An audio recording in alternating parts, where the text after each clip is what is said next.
All right. All right. Okay. Good evening, all. First, tell me how about my audio? What about my audio?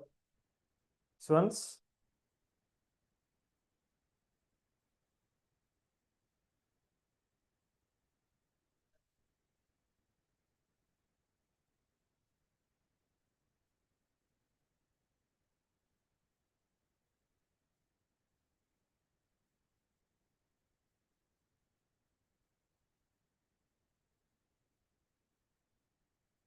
All right. Audible. Audible. All right. Okay. Right. Listen. So, good evening again. We are here to start a milestone lesson today, a milestone unit today, right? So, as we planned, now today we are starting mechanics, unit 2 mechanics, right? So, that's a milestone lesson. A milestone in the sense, this is the lesson with most number of links to the other parts of the syllabus, right? So, therefore, mechanics is like the heart of physics, right? So, truly, mechanics is like the heart of physics. So, today you are going to start mechanics, right? So, therefore, I'm emphasizing again, last day also I told you the same, emphasizing again, since there are connections, links within mechanics and with other units as well, even if you miss one class, you are going to break that link, you are going to break that chain. Now, the mechanics is like, now today we are starting off with linear motion, the first part of mechanics, and the other things which are coming up in mechanics are building upon the foundation we put, right? So, therefore, now this is like day by day, we are building the same walls of the same house we are building, right? So, starting from the foundation. So, therefore, even if you miss one day, that link is going to be missed, that chain is going to be broken. So, therefore, don't miss even a single class in mechanics. Very important. So, simply that's what I meant by this is like the heart of physics. This is like the heart of physics, right? All the basics, fundamentals are here, starting from them, and we are moving towards other advanced parts in mechanics. And after mechanics, you will see other connections with the other units coming up in mechanics, in physics syllabus, right? With the mechanics. Now, altogether we have 11 units. Mechanics is going to be connected with all 11 units, right? It's going to be connected with all 11. So, that's the importance. And that is the reason actually we have mechanics as a second unit after measurements, right? So, as a first unit, we need to know about measurements and measuring instruments, because now anything we do should be done with units, should be done with dimensions, right? Measurements. So, that knowledge is needed. That is mandatory. So, that's why as a first unit, you have learned measurements. And now as a second unit, we are starting mechanics, and this is where actually you will start to see actual physics, right? This is actually the first point, first place you are going to start to see actual physics, right? Okay then, right? Any questions? No. Audible. Okay, right. All right then, we'll start. Right. So as the heading put down, unit 2 mechanics. Unit 2 mechanics.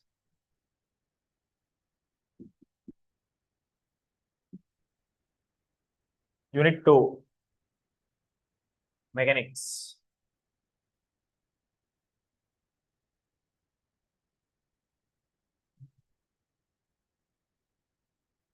Unit 2 mechanics. Right. In mechanics also, listen, in mechanics also we have 11 subheadings, 11 sub lessons to be learned. And today we are starting off with the first subheading there in mechanics, right? So mechanics, now as a lesson, listen, as a lesson, the gravity of mechanics is like, mechanics is the largest unit we have in our syllabus. Mechanics is the largest unit we have in our syllabus, right? Largest, right? So in terms of marks, you are getting MCQs, structured essays, and essays, all three types of questions from mechanics, right? So first listen. First, I'll explain the gravity of the lesson, because now from the first day onwards, you have to know the gravity when you are learning the lesson, because now you have to know the impact if you miss something in here in mechanics, right? The gravity is like this. Gravity is like this. From mechanics. Now, yeah, I'm explaining with regard to our final paper. Final paper in the sense, it is with regard to the structure of the full paper you are going to have in the exam, right? So in terms of MCQs, from mechanics, you are getting 7 to 8 MCQs, right? And this is paper 1. This is paper 1. This is paper 1. And from paper 2, we know we have 2 parts in paper 2 as structured essays and essays. As structured essays and essays, right? Here, one MCQ, one structured essay is coming from mechanics. One structured essay and one essay is coming from mechanics, right? 7 to 8 MCQs means, so we know one MCQ stands for 1 mark. One MCQ is for 1 mark. So therefore, if there is 8 MCQs, which means 8 marks out of 100. That is 8 marks. So this is 8 marks out of 100. And one structured essay means 20 marks. 20 marks, but that is out of 200. 20 marks out of 200. So this is 20. But this is out of 200. And this is 30. This is out of 200. So when this is taken to 50, this is 5 marks. When this is taken to 50, this is 7.5 marks. Right? Because marks are given in 200 and that 200 is taken to 50 of the second paper. And that is added with the 50 marks of MCQ. That is how your total 100 is going to be coming. Right? See, now the addition is 8 plus 5 plus 7.5. This is like 21. This is like 21. 8, 5, 13. 13 20.5. So let's say 20. So usually we call this as a 20% lesson. 20% lesson.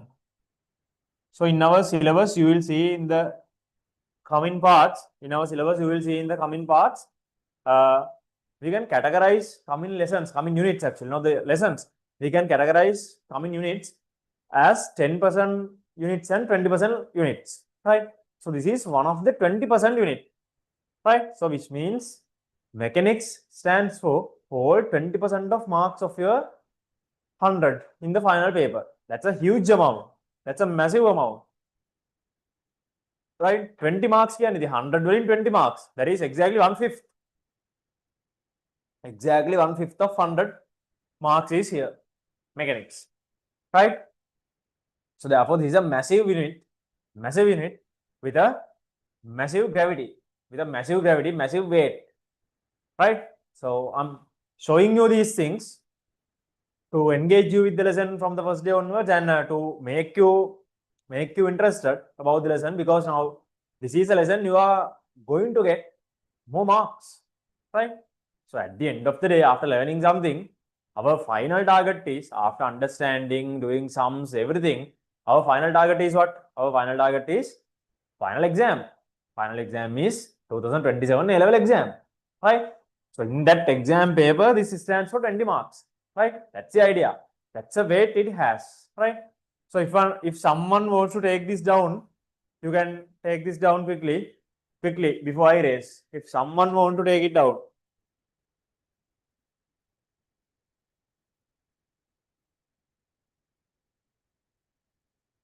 Just for your reference, huh? For your reference. This is the gravity of the lesson. This is the gravity of the lesson. Right?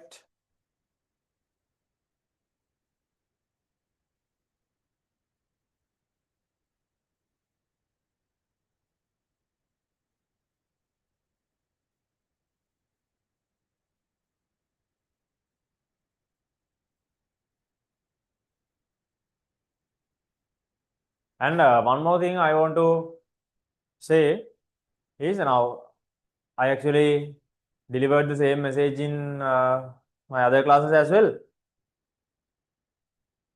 Now, since you are in an online class, now sometimes you will miss the note, or sometimes the points that I say, sometimes you will miss, right? And in such cases, if you put that to the main chat of Zoom, right? If someone sees that message, right? If that is in the main chat, everybody of you can see the message, everybody of you will see it. You can see it, right? So therefore, now if you see that someone is seeking some point or something that he or she has missed, feel free to answer, right? Feel free to uh, give you support, right? Feel free to help and always be forward to help out someone, right? Sometimes I won't see, sometimes I will see, sometimes I won't, right? So even if I so or not, doesn't matter. Now, if there is something regarding a point, note එක ලියාගන්න තියෙන මේ වගේ cases එනවනේ. ඒ කාට හරි note එක miss වුණා නම් maybe due to network errors or something like that, network issues or something like that, right? If someone has missed the note, මොනවා හරි point එකක් miss වෙලා නම්, if he or she is asking for that, feel free to answer in the chat box. හරි. ඔයක මං කියන එකන් ඉන්න ඕනේ නැහැ. දාලා දාන්න. ඉතින් someone will get that help from you. That's good for both of you, right? And the other thing is, you can always use the group we have for new batch. Now your group within a WhatsApp group, the WhatsApp group, you can always use that as a platform to discuss subject matters. I'm totally fine with that. I'm totally fine, right? Because I also can see your engagement when I saw those messages, when I see those messages in the group, right? So if someone gets something, a doubt, or maybe someone finds a new question or seeking the answer, something like that, let's say we don't know, right? Sometimes it may be a doubt about a question I have discussed in the class, right? Sometimes it may be a doubt about a past paper question, right? So if there's something like that, feel free to put that in the group and ask, is there someone who has done this, right? Right? Now, if no one answered, if no one know the answer, I'm also seeing those messages, no? So I will also reply, right? I need to engage your engage you actually with these things somehow using the group, because now all of you are in the group. I think around 30 or 31, some that count number is there, né? 30 or 31, I guess. Yeah, there were 30 or some count of registered student in the first month. Yeah, that is 30, right? Now, all of you, all 30 of you are with the common goal to pass the exam, common goal to go through the exam, 2027 A levels, right? So always when you work as a group, when you work as a batch, that is much easier to go through, right? When you work as a batch, when you work as a group, right? So I want to spread that attitude among all of you, because always working as a group it's beneficial for all of you, right? All of you will learn something, right? Now, if you are teaching something to someone, you are also learning. If you are learning something from someone, which means you are also learning. So either way, you will learn. Either way, you will learn. Either way, we will have something to take out, right? Either way, you have something to take out. So therefore, helping someone doesn't ruin your career or doesn't ruin your knowledge anyway. It actually enhances your knowledge. It actually enhances your aspect of looking at a question. It enhances your angle of looking at a question, right? Sometimes when you work as a group, different people may have different opinions, different ideas, different thoughts of doing the same question, right? So always we have some learning at the end. So therefore, right? So feel free to use that group as a subject matters discussion group. I'm totally fine with that, because then you can engage actively and go through. Right now, as an example, let's say now someone had the question from one of the questions we discussed last day. Let's say about traveling microscope. Now we discussed traveling microscope last day. About traveling microscope, someone has got something to clarify, right? So feel free to put that in the group, right? So I know there are students of different levels. That is normal. That is totally normal, because now after an exam, every one of you are not going to get A passes. No? I mean, if we consider the whole exam, right? Let's say 80,000 people are 80,000 students are writing physics per year, right? Usually around 75,000, 80,000 students are writing the paper. Not all 8,000 are going to get A passes, right? Not all 8,000 are going to get B passes, right? So that's a combination. There are ratios like this much of A passes, right? Around 4-5% of A passes are there, right? And then B, C, S, F. So likewise, that's a combination, right? That's a combination. So therefore, there are students with different levels. So therefore, when someone understands something, there can be another student. I mean, that is normal. There can be another student who don't get what I said at once. Sometimes after the second explanation only, he or she get it. So likewise, there are different knowledge levels, different understanding levels when comes to our brains, right? So therefore, don't hesitate to ask questions even from me or even in the group, right? By myself or anyone out of you all. If you are confident about the answer you are giving, you can give that answer and you can support each other, right? So that's what I need to say before starting. You can support each other, because now today we are going to start a milestone lesson, and after today you are going to see the real gravity, real depth of physics, right? This is the first unit. You are starting to see real gravity, right? In measurements you don't see any gravity. Measurements වල මොනවද තියෙන්නේ? Units, dimensions, measuring instruments. තර physics වල කියලා ලොකු කිසිම දෙයක් නැහැ, right? Because physics is a subject about physical phenomena, right? In measuring instruments and measurements, there's nothing about physical phenomena, right? This is about physical phenomena and behaviors. So that is why I'm saying this is the first unit you are going to see real physics, right? This is the first unit you are going to see, and after this unit, all other 10 units, in all other 10 units, that same, you will see real physics starting from mechanics, right? So keep that in mind, and always help each other, and let's go through as a batch.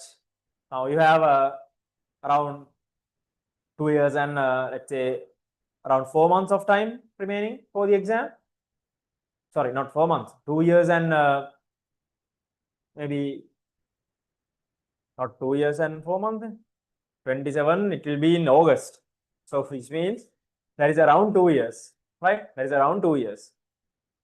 So we have 2 years of time. Work as a batch and go through as a batch. That is what I need, because you are a single batch, a whole batch that I'm teaching you, right? And I want all of you to help each other and go through the exam as a batch, right? All right then, let's start. Let's start, students.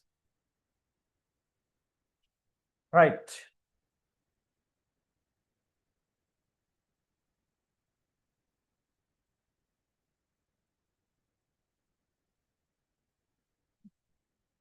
I have erased mechanics as well. Mechanics. Okay. Right. So first sub lesson, I told you there are 11 sub lessons inside mechanics. First sub lesson you are going to learn today, you are going to start today is linear motion, right? Linear motion. Take down the heading as linear motion. Linear motion.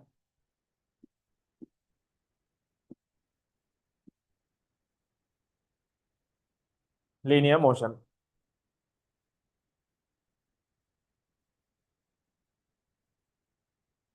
Linear motion. Right. Listen. Now, this is the first lesson in mechanics you are going to learn. Plus, this is the first type of motion you are going to learn in A-level physics. First type of motion. Right? Anyone knows how many types of motions we have in A-level physics? How many types of motions we have? This is the first type. Huh? Now we are starting off with the first time. This is first and the simplest type actually. Right? First, okay, it's literally it has to be true. First should be the easiest. First one should be the easiest. First one should be the simplest. So therefore, this is actually the first type of motion you are going to learn, and that is actually the easiest type of motion you are going to learn. Any guesses? How many types of motions we have in our syllabus? Not all are in mechanics, right? That is spread around. Any guesses? How many types of motions we have?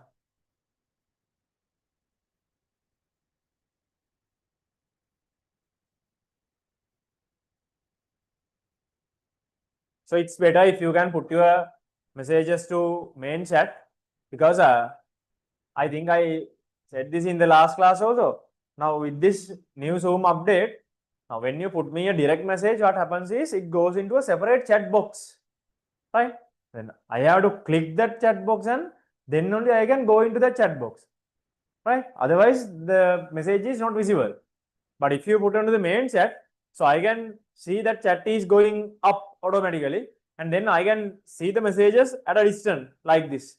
Otherwise I have to go to the laptop and check it one by one. 5, 12, 5, 7, 8. Okay. So actually we have 6 types of motions. 6. Actually we have 6 types of motions. Fourth theorem. Numbers actually we have 6 types of motions. 6. We are starting with linear motion, and these are the types of motions coming up.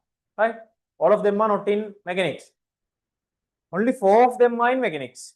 Only 4 are in mechanics. Right? And the other 2 are in different 2 units.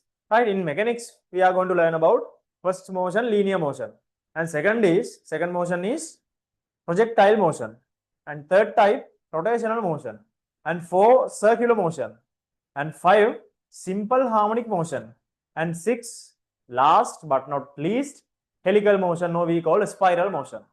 Right? So those are the 6 motion types we have in our A-level syllabus. Right? So we are starting off with linear motion. Right? Okay. Students, tell me, what's the idea you have about a linear motion? What's your thought about a linear motion? What is a linear motion? Simply, my question is, what is a linear motion? What's the thought you have about a linear motion? Any thoughts? What do you say?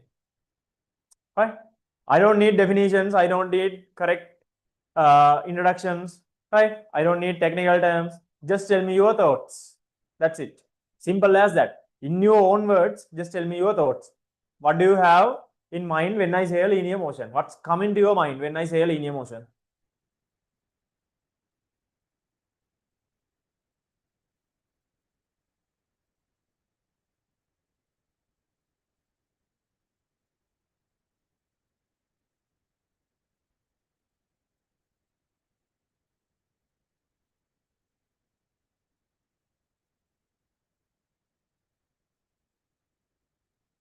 Motion in a straight line. Motion acts on a straight line.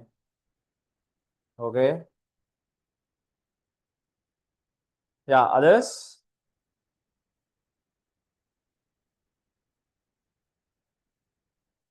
Motion of an object with a straight line path. Good. Right.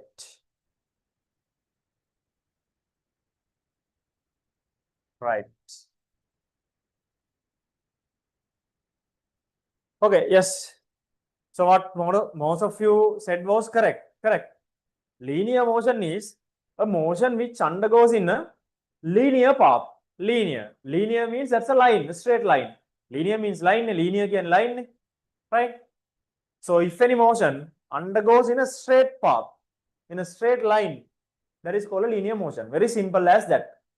Right?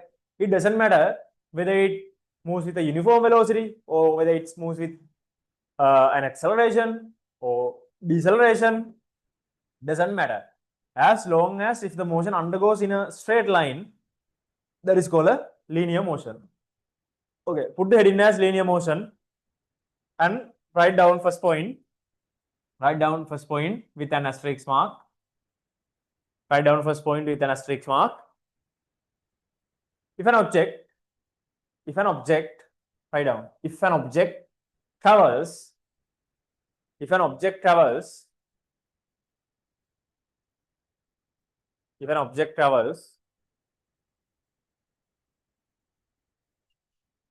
along a straight line, if an object travels along a straight line,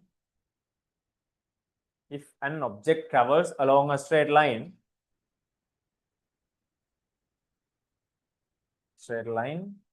slash linear path, straight line slash linear path, straight line slash linear path,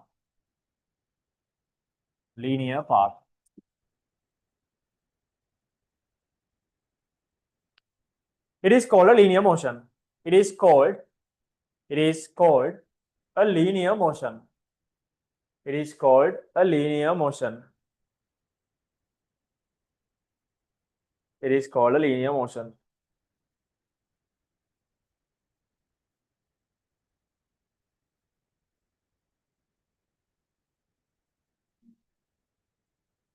Right. Then, to learn about linear motion, listen.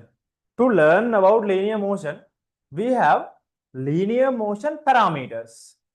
Linear motion parameters. Have you heard the word parameters? Parameters, para.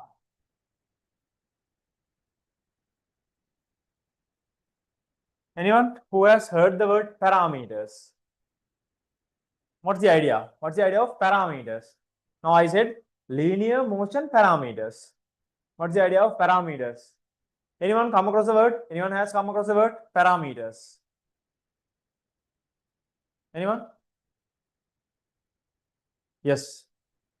What's the idea you have about the word parameters? Parameters.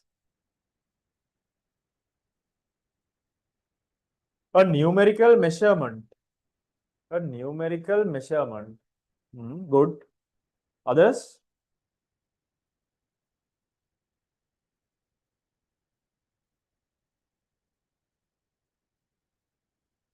Any other thoughts?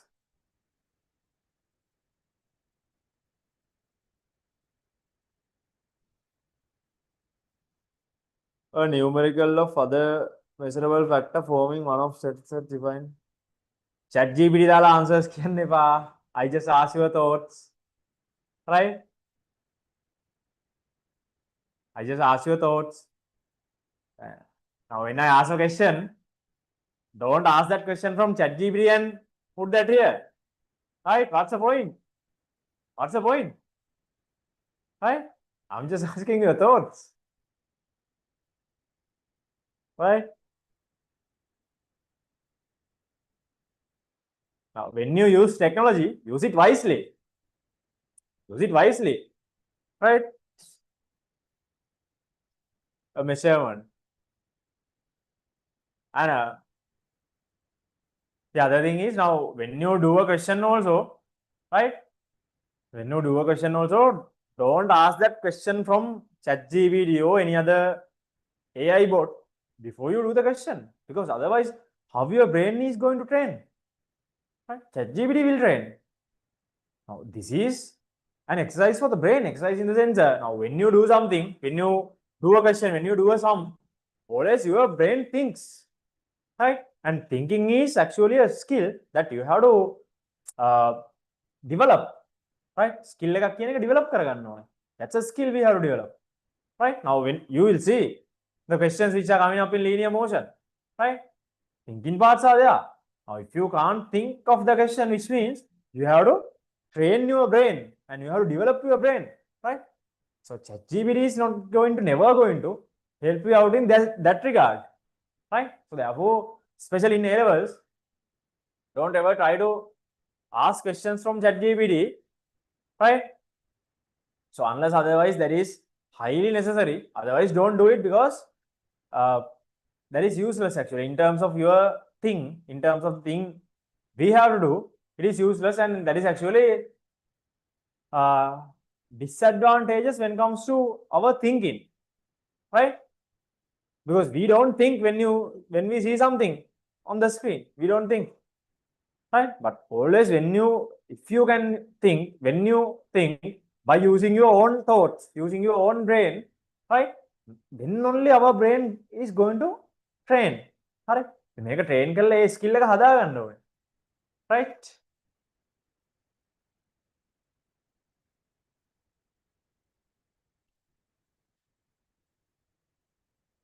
එහෙනම් මේ ChatGPT දාලා answers කියන්න එපා. And the other thing is, now in terms of accuracy of it, when it comes to this kind of a subject, it's questionable. It's questionable, right?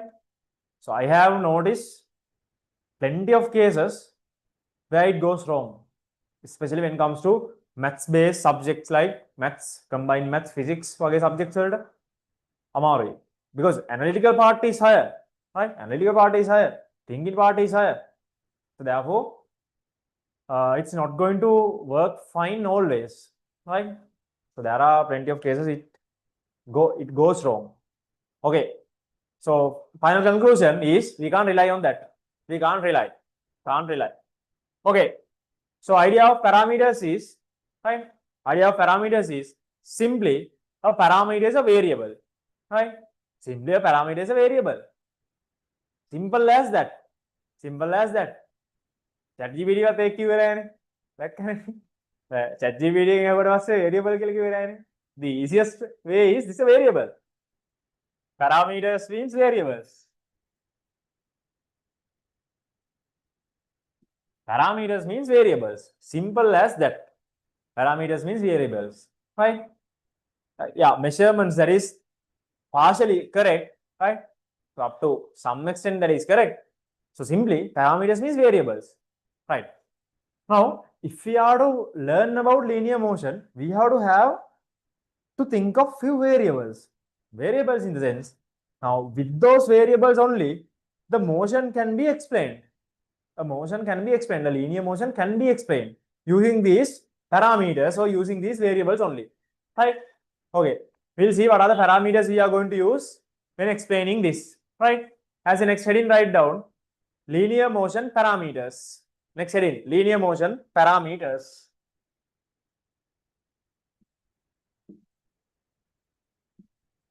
Linear motion parameters. Linear motion parameters. Linear motion parameters. Right.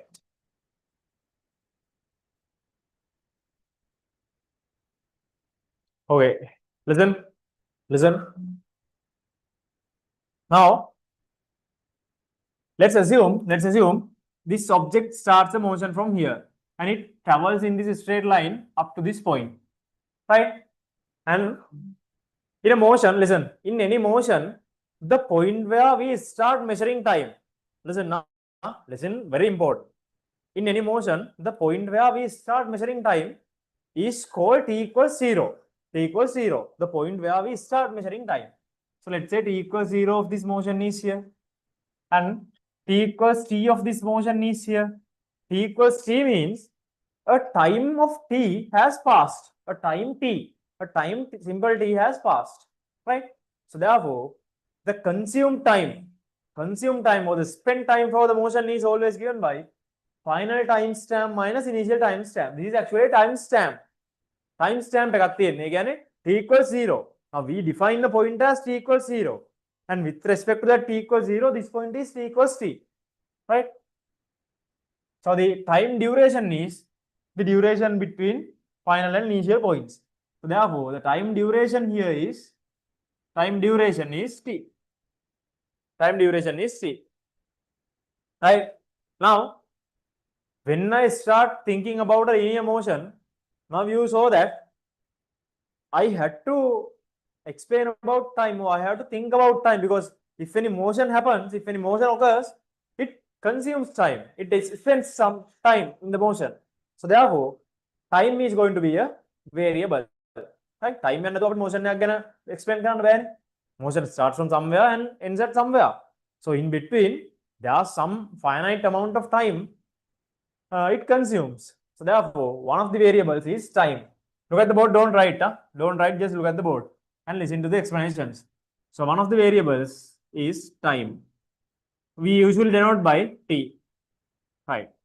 Now, when this object start the motion from here, so we know now it's starting to travel. It's starting to travel. When an object travels, it gains what? It gains, when an object travels, it gains a velocity. It gains a velocity, right? So in normal words, we say speed, but speed is a scalar quantity that you know. So therefore, here we are with the velocity. Velocity means that should be towards a particular direction, right? So simply speed and velocity, speed or velocity, right? So therefore, when this object starts the motion, it gains a velocity. It gains a velocity, which means velocity is going to be our parameter. Velocity is going to be our another parameter. Now, when it comes to velocities, when we study about a section of a when we study about a section of a motion, right? So we have an initial point and we have a final point, right? So in this case, this is the initial point of motion. See, initial point, and this is the final point of motion. We have an initial point and a final point, right? So at initial point, it has a velocity, and then at the final point also it has a velocity, but they might be different, right? So therefore, with the velocity, we are going to focus on two parameters. One is initial velocity at the initial point of the section, and the final velocity at the final point of the section, right? Initial velocity.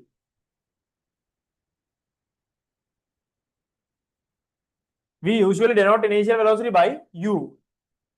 And next one, final velocity. Final velocity. And we usually denote final velocity by v. Right. Now, if there's a change of velocity, listen now. If there's a change of velocity from initial velocity to final velocity, right? If there's a change of velocity, rate of change of velocity is called acceleration. Which means definitely there has to be an acceleration. Definitely there has to be an acceleration. So therefore, we can't skip or ignore acceleration when we are discussing about a linear motion. We can't ignore, we can't decline acceleration when we discuss about a linear motion. So therefore, next parameter is acceleration. And since there is a linear motion, we call that linear acceleration.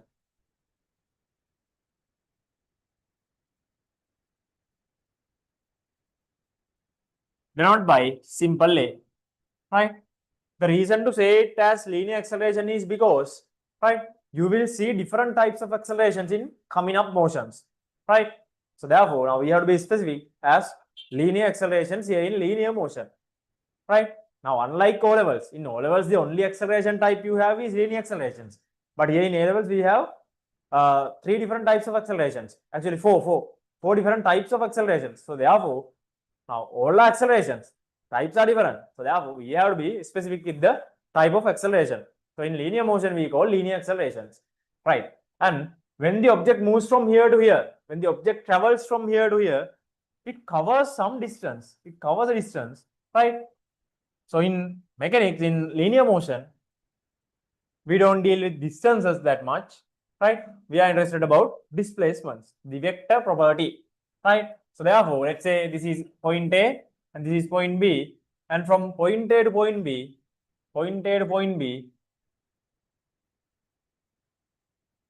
this is a displacement, right? And since there is a linear motion, that is called a linear displacement. Again, the reason is there are more types of displacements coming up in the other types of motions. Linear displacement denoted by S. Linear displacement denoted by S. Right? So these are the 5 parameters. Listen. Listen. These are the 5 parameters we have. 5 parameters we have when we study about a linear motion. Right? When we study about linear motion, to explain behavior of a linear motion, when we study, we have to have these 5 parameters. So we have only 5 parameters in linear motion. These are the 5 parameters we have in a linear motion. Right? Okay. Now start from here. Start from here and take it down. Start from here and take it down.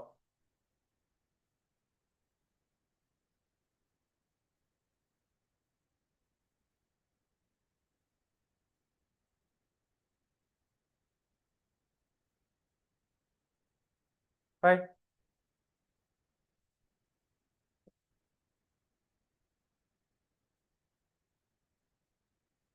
Take it down.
Right.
Finished?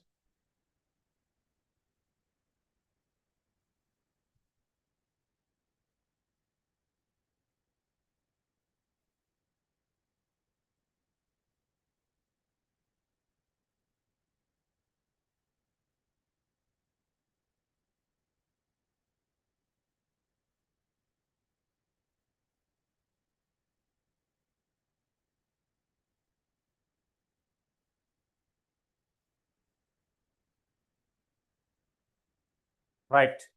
And the other thing, students, listen. The other thing I actually couldn't ask from you is, listen. Listen. The other thing I couldn't ask from you is, have you seen the blood moon? Blood moon?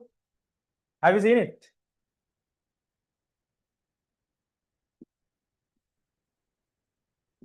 blood moon. How's the value? Who has watched this? Blood moon. It was on what was the day? It was on Sunday, eh? Sunday. So yes, yes, good. Yes, good, good, good, good, very good. Now, as physics students, now you should know what's happening there and now the science behind that, right? That's why I'm saying. Now that was a lunar eclipse, no? Lunar eclipse, lunar eclipse, blood moon.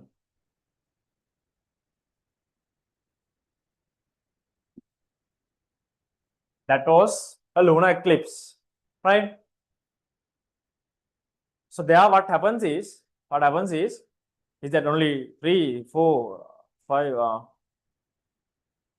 Okay, the last full moon lunar eclipse was back in 2008, right? Back in 2008, partial eclipse has been there, and it's coming up as well. But the last full moon lunar eclipse was in 2008. 2008. Now it's 2025. Now it's after how many years? 2008, ne? 17 years. After 17 years, right? And the next full moon lunar eclipse is going to be in which year? Anyone has any idea? The mega miss වුණා නම් next එක බලන්නේ මොන year එකේද? මේක miss වුණ කෙනෙක් ඉන්නවා නම් next එක බලන්න පුළුවන්. next එක එන්නේ මොන year එකේද? 34, 32.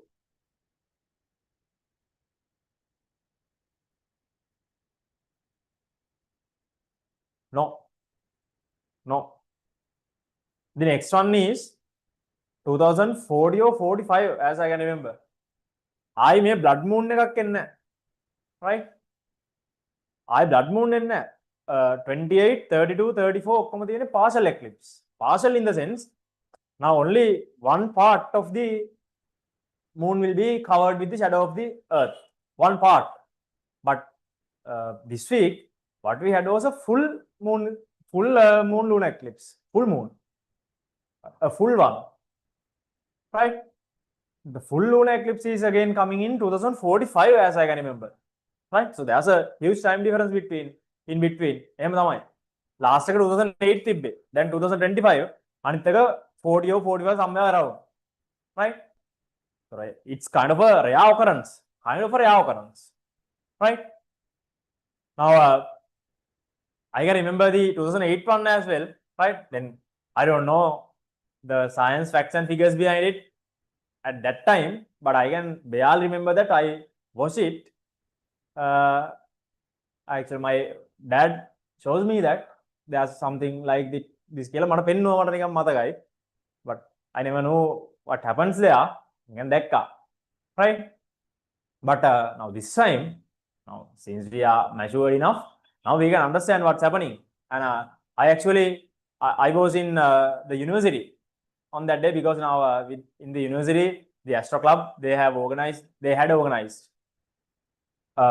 some kind of a photography and kind of a camp on that regard. So I also went there, and yes, I spent around 3.5 hours, 4 hours in the university after a few years, right?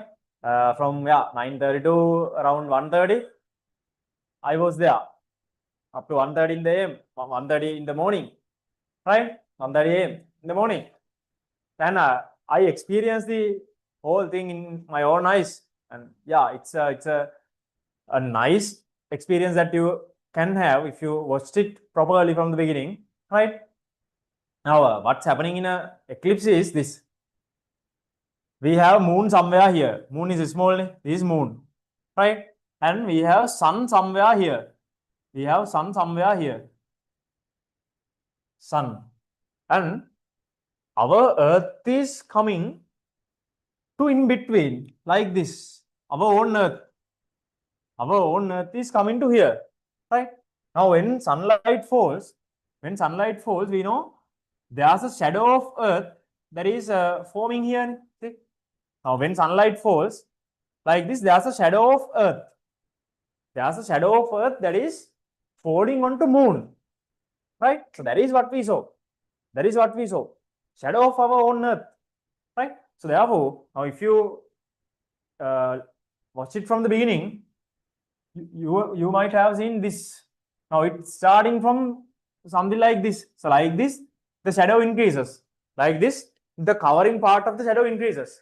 And that is actually one example that we can prove that our Earth is spherical, because the shadow was like this, right? Shadow was like this. Our Earth is spherical, right? One point, one verification that we can have. And then now this actually starts at 9:37. 9:37. This thing, you get here. Now this thing was started, this part covering the first part was started at 9:37, and it, when it covers the full moon, it was 11:11. It was 11:11. So during that time, the shadow is slightly moving, gradually moving from here to here, and it covers the entire Earth, right? So that is what happens. That is what happens. And when it came to the peak was at 11:11. Nah? Peak means entirely covered. Peak was at 11:11, and when it's entirely covered, we noticed that it was visible in a kind of a brownish, reddish color. The reason is there's a physics reason behind that. There's a physics reason behind that, right? Otherwise, now normally that is not going to be in red. I mean, the moon, we don't see moon in red, right? The reason was, now we know our visible light consists of 7 different colors. 7 different colors starting from red to violet, right? Red to violet. And the highest frequencies with violet and lowest wavelengths are with violet, and lowest frequencies with red and highest wavelength is with red.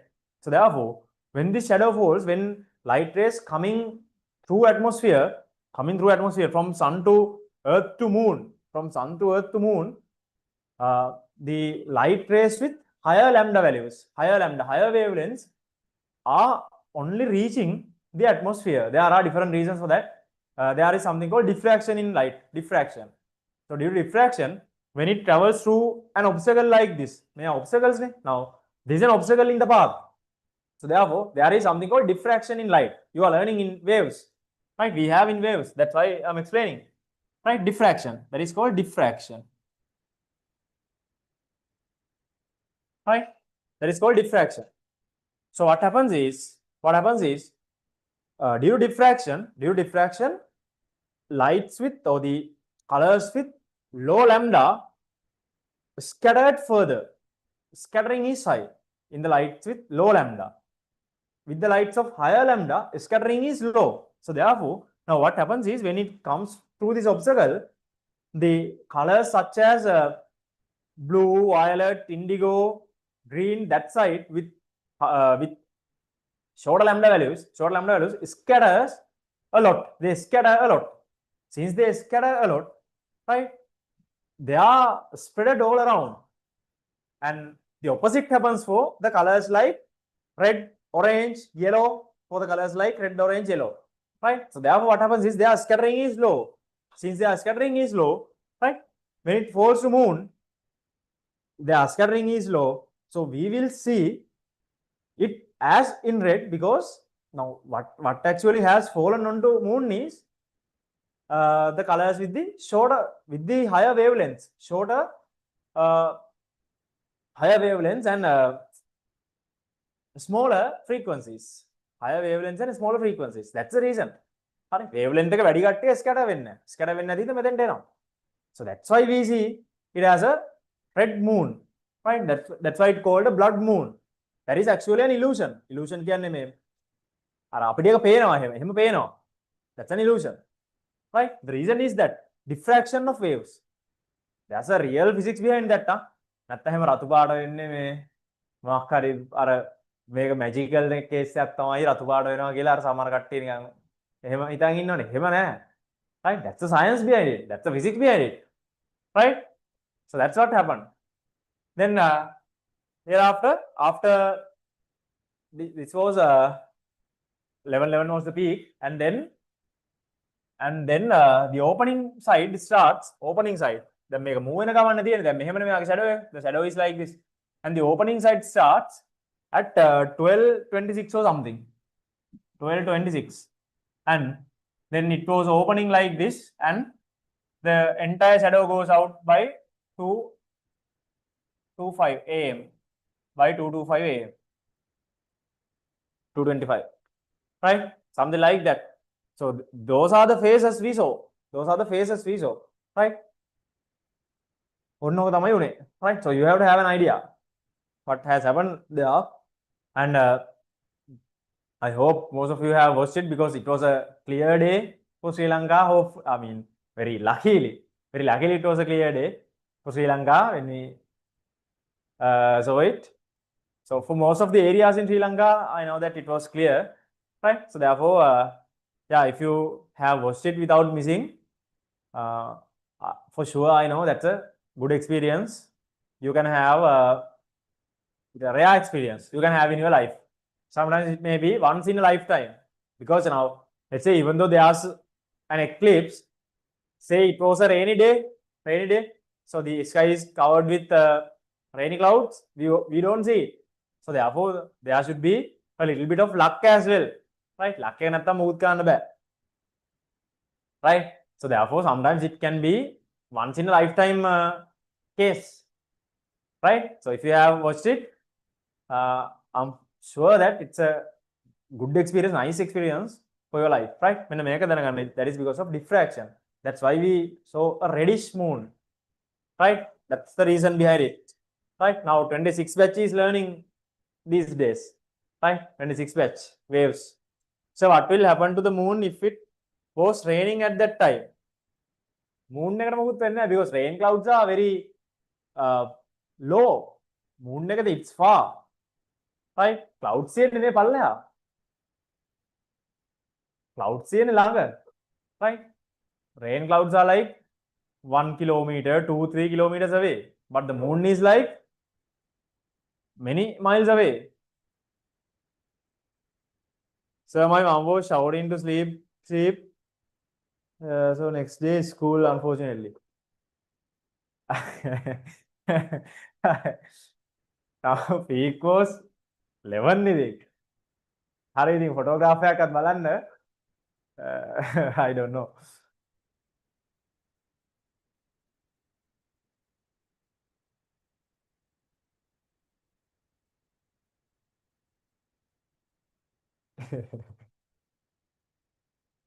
So what will happen to the moon? Are you active? Right. Nothing happens to moon, right? Moon is far away. Rain clouds කියලා තියෙන්නේ හරි ළඟ තියෙන්නේ ඒවා. Clouds ළඟ තියෙන්නේ, right? Now even if you have height a good mountain, right? So in the morning you can see clouds are like they are around. Now if you have been to Adams Peak and Sripada Mountain or kind of a higher peak, right? Sometimes you might have noticed it. Sometimes clouds are below us when we are on the peak, right? එහෙම cases තියෙනවා. Clouds කියලා කියන්නේ එච්චර ගොඩක් උඩ නෙමෙයි තියෙන්නේ අපිට මෙහෙම පෙවුනට. Moon එක ගොඩක් දුර තියෙන්නේ.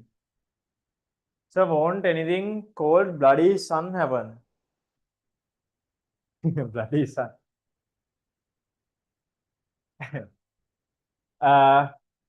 No.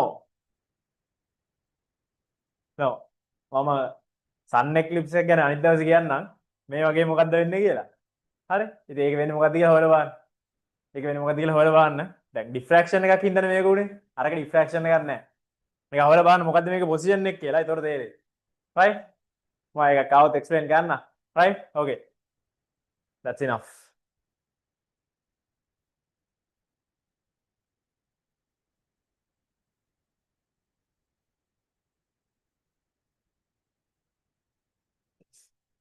Bloody sun කියලා ගන්න නැහැ. මොනවද? blood sun, bloody sun කියලා. Right.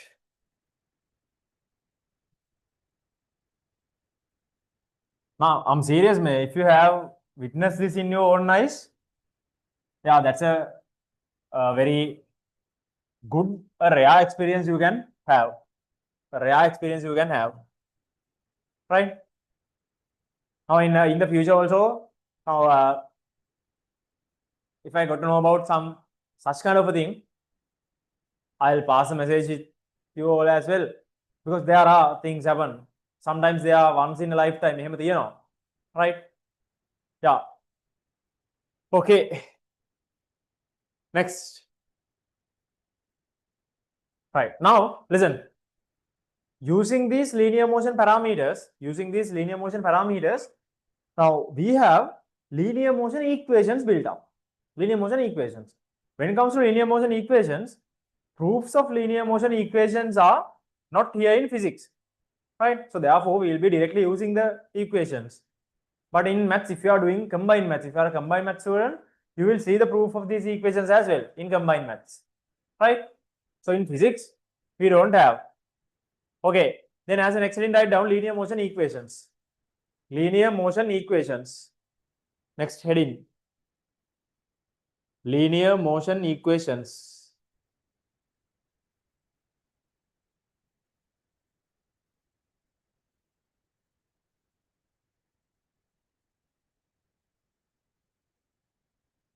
Linear motion equations.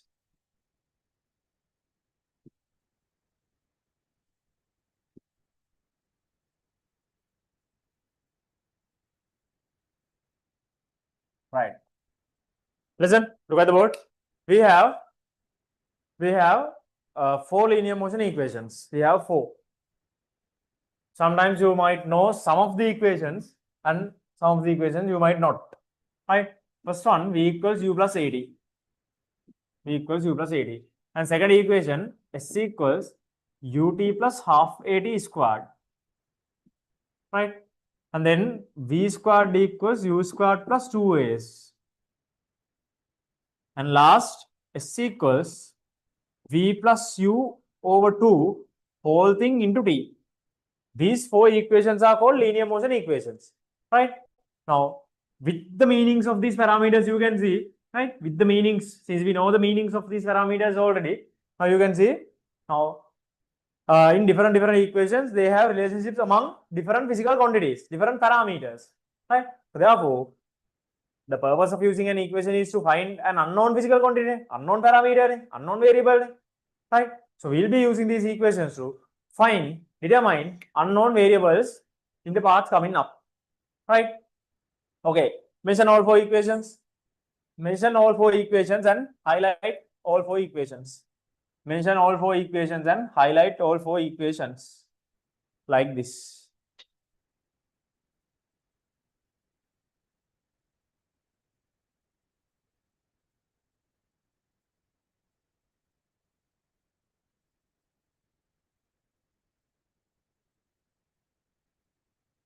Mention all 4 and highlight.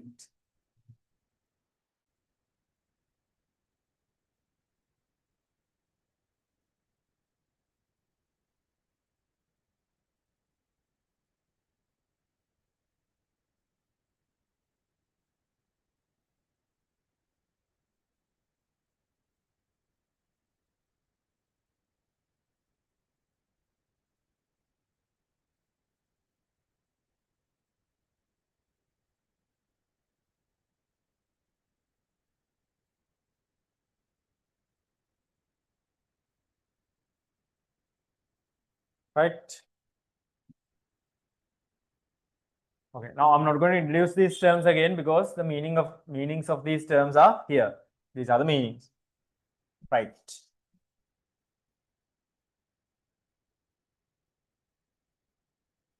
Mention this point in red. Below the equations, mention this point in red with an asterisk mark. Mention this point in red with an asterisk mark. Mention all linear motion equations are. Mention all linear motion equations are. All linear motion equations are.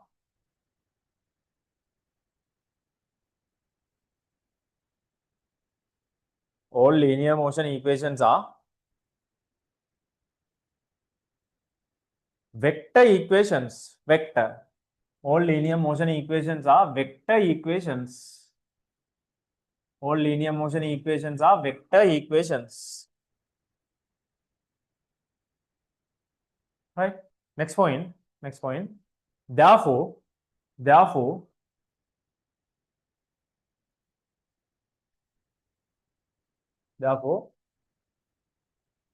all basic rules regarding all basic rules. Therefore, all basic rules regarding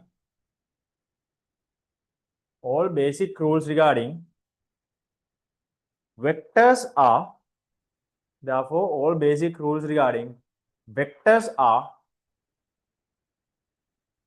valid when using linear motion equations. Are valid when using linear motion equations.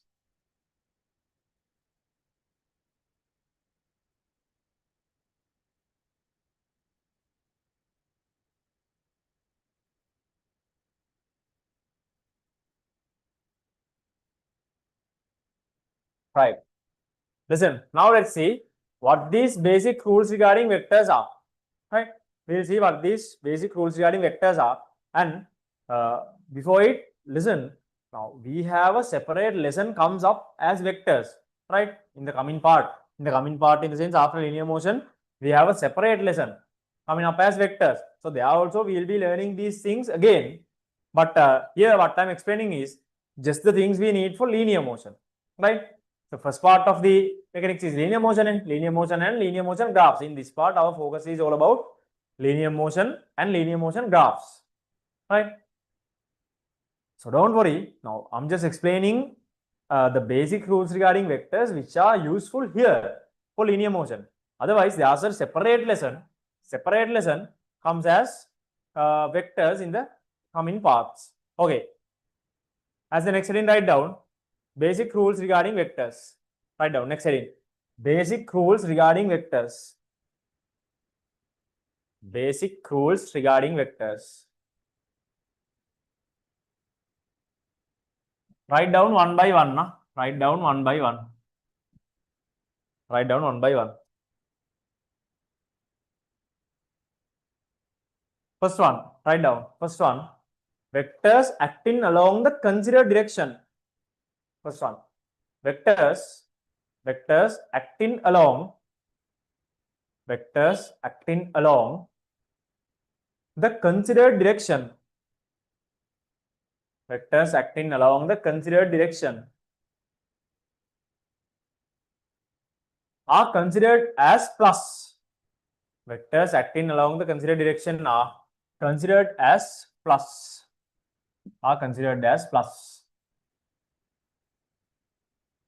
Right. Number two, vectors acting opposite to considered direction. Vectors acting opposite direction to considered direction. Vectors act in opposite direction to considered direction. Vectors act in opposite direction to considered direction are considered as minus.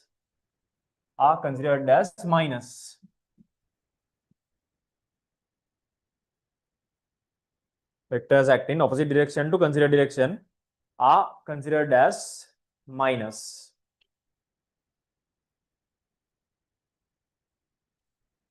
3.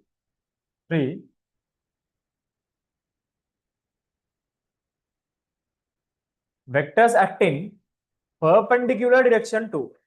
Vectors act in perpendicular direction to. Vectors act in perpendicular direction to considered direction. Vectors act in perpendicular direction to considered direction are neglected.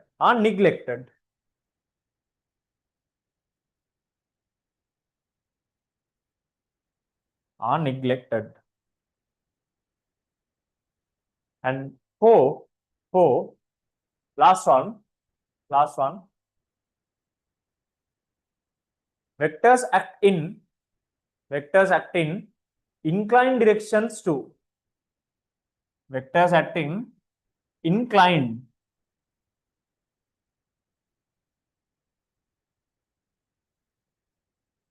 Vectors acting inclined directions to considered direction. Vectors acting inclined directions to considered direction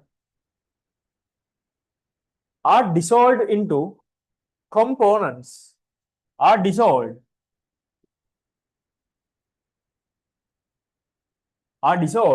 into components. Are dissolved into components.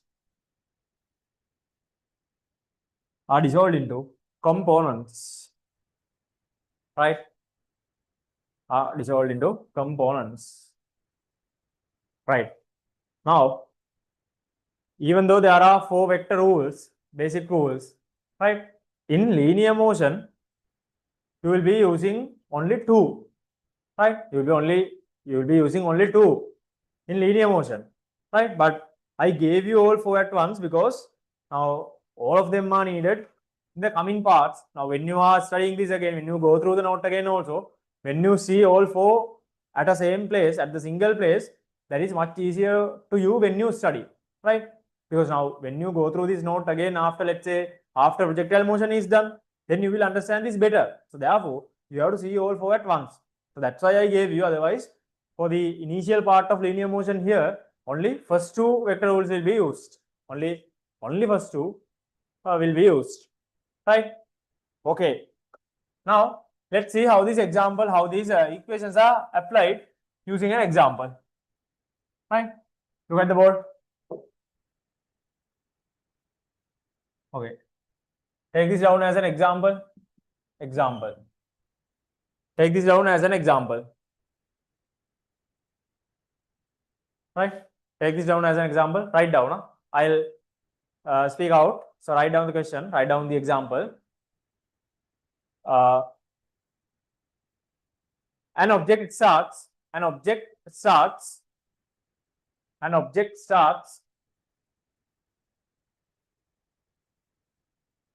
its motion at rest.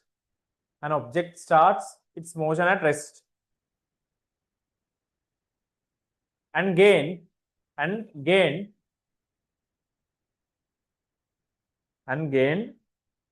velocity of 50 ms minus 1 and gained a velocity of 50 ms minus 1.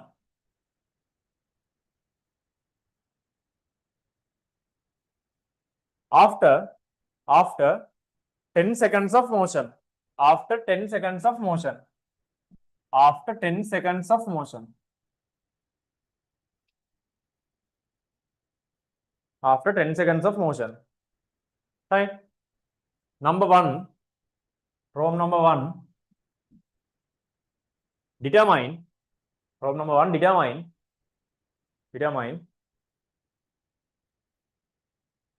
Determine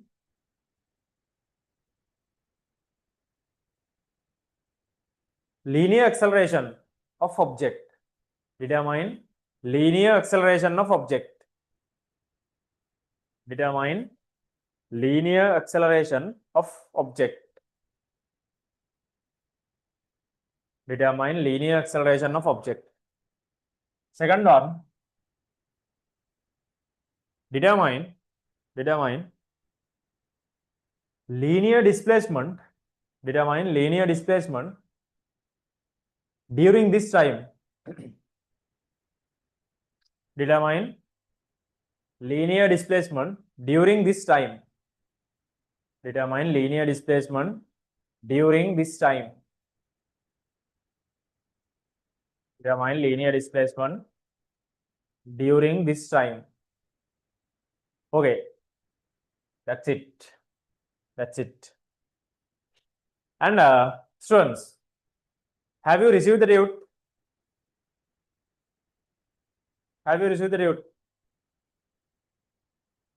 Some of you informed me that you got the route.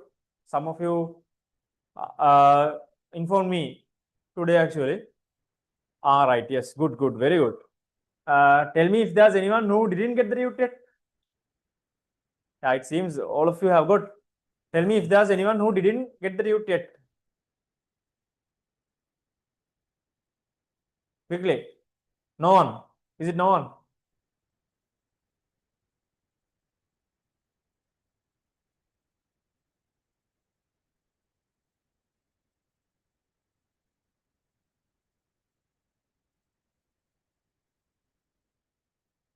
Yes. Which means all of you have got. Good name.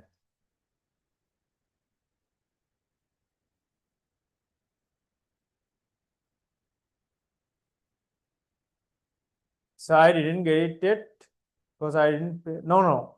I posted yours. I posted. It's posted.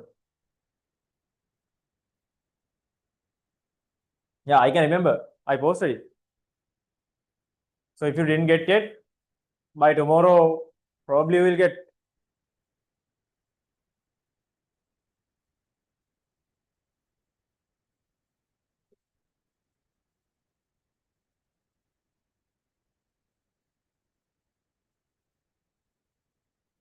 Salia, yes. Okay then. Okay, so except one, all of you have got the root name. I posted on Saturday. I posted on Saturday. So when it is posted on Saturday, usually by Monday or Tuesday, you will get it. Right? So I think for most of you, it received on today itself. Sunday එකක් මැදාවනේ. Sunday is a holiday. Sunday was a holiday and a holiday. That's why. Yeah. Okay then.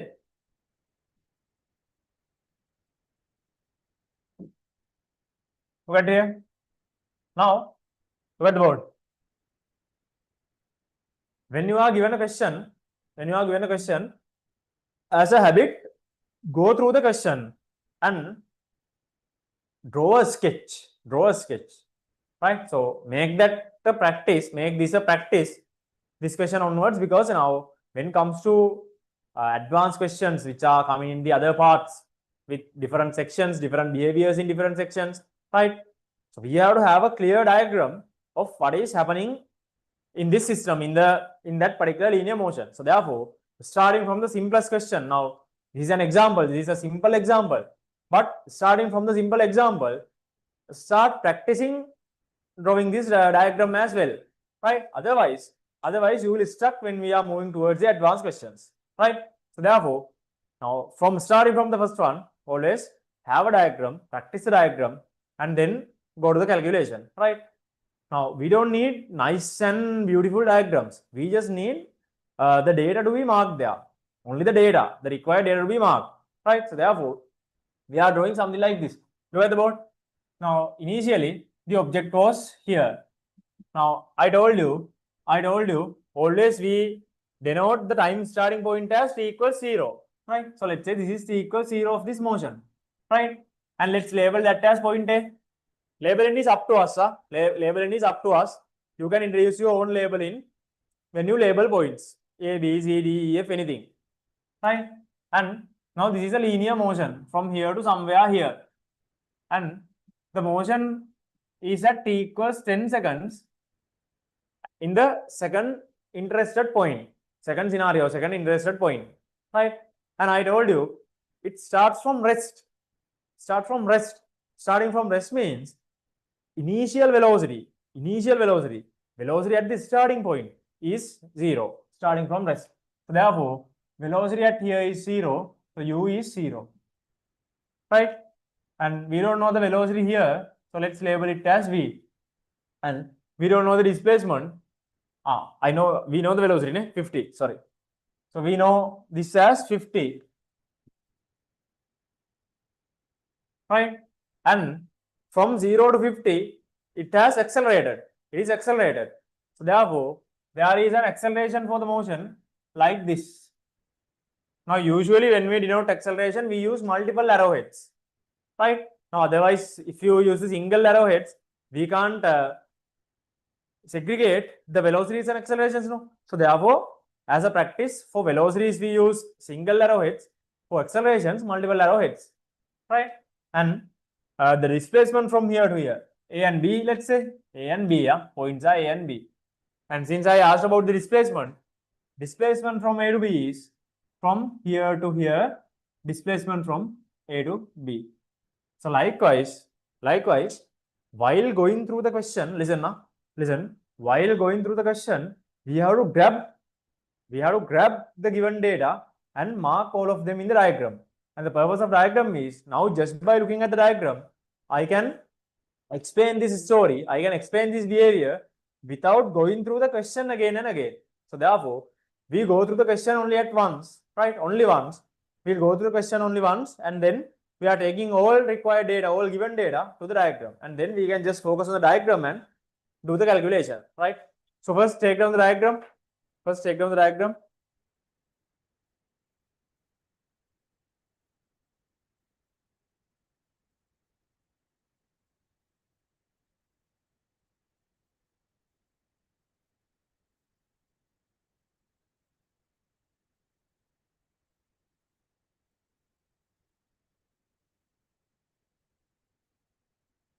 Finished. And mark all data, mark all given data like this. That is called the data extraction. We can extract it.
Right?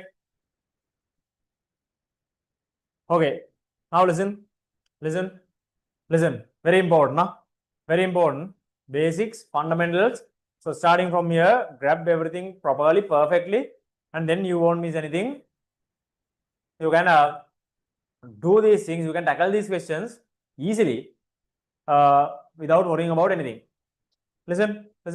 Now, since all these linear motion equations are vector equations, first thing is we have to have a considered direction when we use the equation. Considered direction is a freedom we have, right? So with respect to our requirement, according to our requirement, we can choose a direction. Consider direction. And with respect to that direction, right? Relative to that direction, all four vector rules are valid with respect to that direction. So therefore, now this motion starts from A and finished at B, right? Motion starts at A and finished at B. So therefore, A is called the initial point. B is called the final point. A is initial point, B is final point. And always, when we use a linear motion equation, we have to have a section and a direction. Two things, section and a direction, right? Two things, very important. One thing is section and the next one, direction, right? Two things, section and a direction. Section, no? You have to have a section and a direction, right? Now, my motion is from A to B. So therefore, the section that I am going to consider is section AB. A to B, section AB. Right? So we are mentioning it like this. Look at the board. From A to B. So likewise, we have to mention it. You have to mention it. And in that section, Always the first point is called the initial point and the last point is called the final point. Initial point and final point.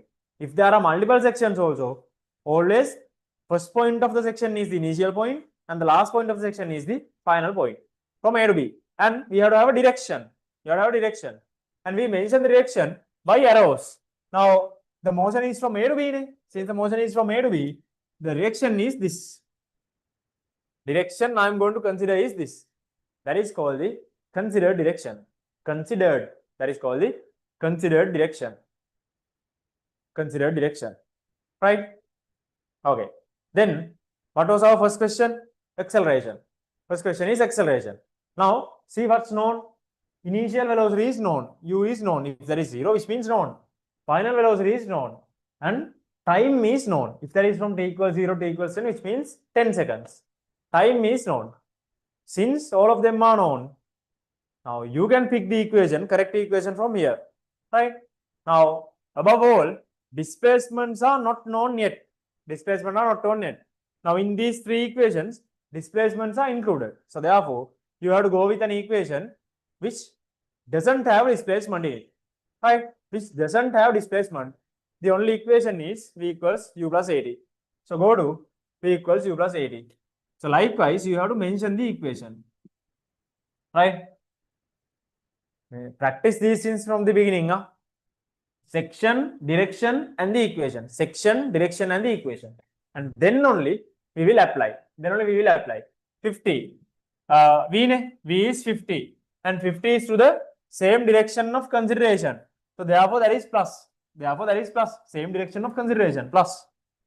So, 50 equals U is 0 plus A, time is 10. Time is a scalar quantity. So, therefore, for time, there is no plus and minus signage. For all other vector quantities, there are plus and minus signages. Time is not a vector, that's a scalar quantity. Simplify this. 50 equals 10A. Simplify this. A equals 5.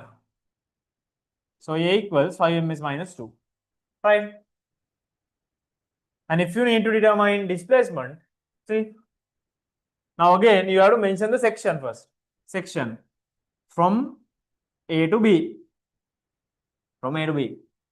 Direction is this, right? Go with any equation. I'll be using this. I'll be using the second equation. S equals UD plus half AD squared, right? So I need S displacement from here to here. S U was 0. 0 into anything is 0. So 0 times 10 is also 0, right? Half. A. Now A is known from here. A is 5. Known from here. T squared, 10 squared. Simplify this.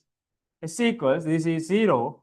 Here, half times, 5 times, 100. 2 and 100 cancels, 50. So S equals 5 times 50, 250 meters.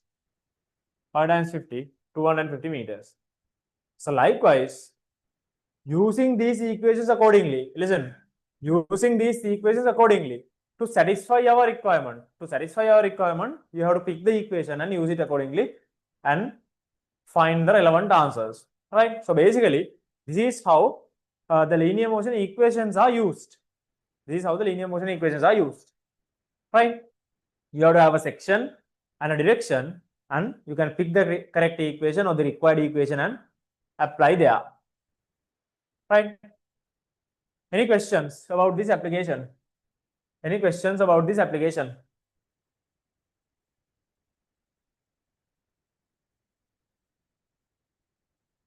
So can't we use the last equation for second one? Possible. Can use, right? You can write out, same answer comes, right? Can use. Fine.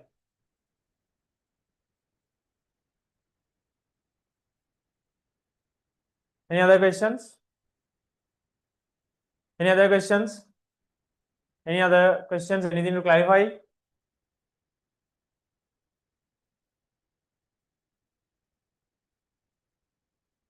Or is it clear enough? Is it all good? If that is clear, tell me it's clear, or at least put a thumbs up. Is it clear, students?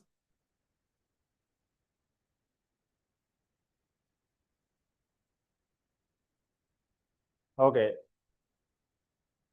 Good. Okay, take it down. Take it down. Now, after second question onwards, I'll let you do the questions and come to the discussion. So therefore, if you have anything to clarify, any questions, you can ask and clarify now. All good. Okay, good.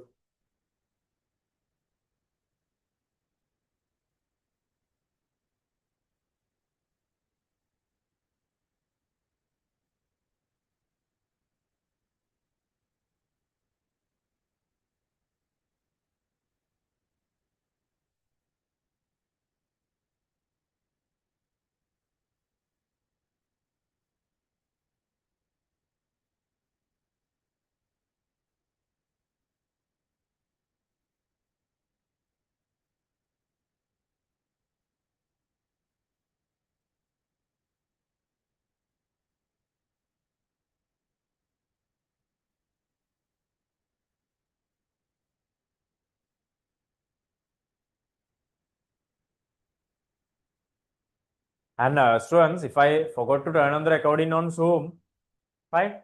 Please remind me. Now, today it's fine because today this meeting is on YouTube as well. So therefore, for today it's fine, right?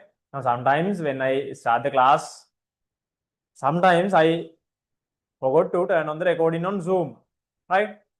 So therefore, if that was a day which I'm not live streaming on YouTube, we will miss the recording, right? We will miss the recording. So therefore, please remind me to turn on recording, because now, unlike me, now here most of you are seeing your screen and you can see whether the recording is or not, right? So therefore, please be mindful and keep that in mind. If I forgot to turn on the recording on Zoom, please do remind me, right?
Right? Finished?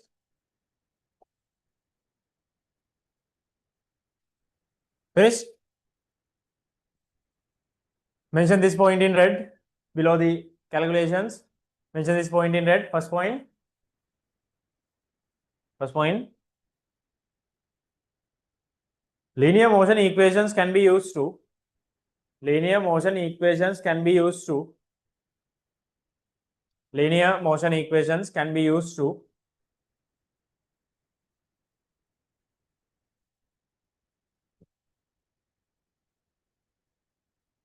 Linear motion equations can be used to a selected section. A selected section.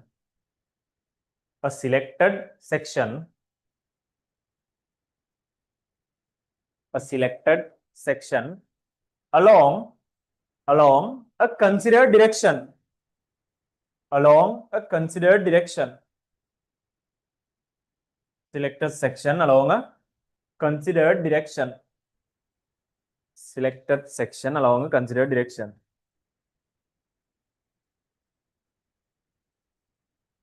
Right. Okay. Okay.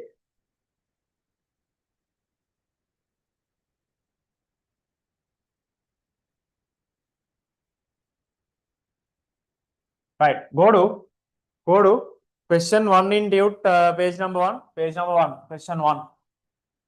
Go to question 1 in Tute, page number 1. Question 1, page 1. Right.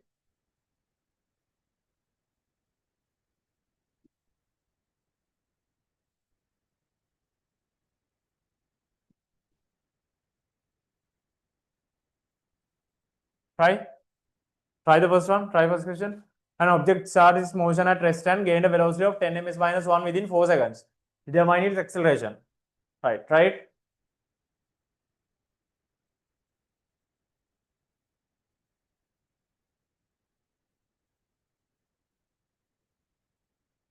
Try it.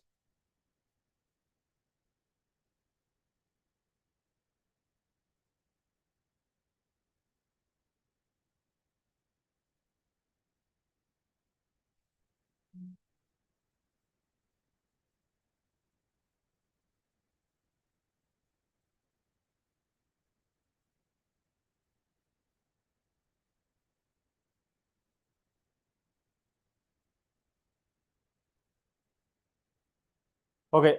What are the answers?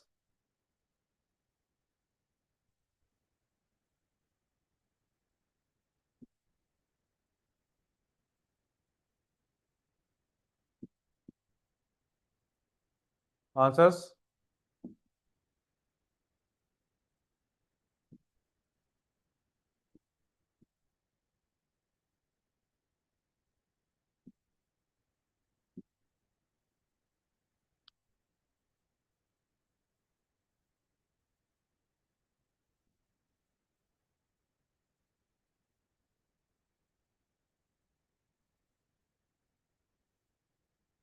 Two point five. 2.5. 2.5. Right. So apply the equation from now. When labels are not given, when points are not given, you can introduce your own label in, because now if you didn't introduce your own label in, you can't say a section, you can't choose a section. So therefore, to say about a section, to choose a section, we have to have a labeling. That's why we are labeling, right? A, B. Again, from A to B. From A to B, rightwards, we can use V equals U plus AD. V equals U plus AD. V is 10, U 0 plus A, T is 4. Right? 10 equals 4A. A equals 2.5 ms minus 1, ms minus 2. Acceleration. 2.5 ms minus 2. Right? Okay, that is clear. That is clear. Go to the question 2. Go to question 2. Question 2.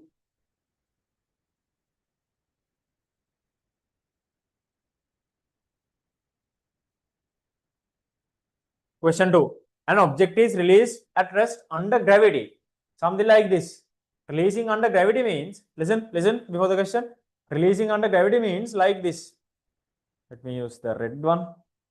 You can see clearly. See, releasing under gravity means something like this. Releasing under gravity. So just keeping at some point and releasing under gravity. Right? So any object travels under gravity. Any object travels under gravity undergoes gravitational acceleration.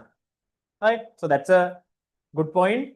Any object which undergoes under gravity undergoes gravitational acceleration. Gravitational acceleration we call G. We call G. Right? Gravitational acceleration. As a value, G is considered as 10 ms minus 2. Right? Now the diagram should be like this.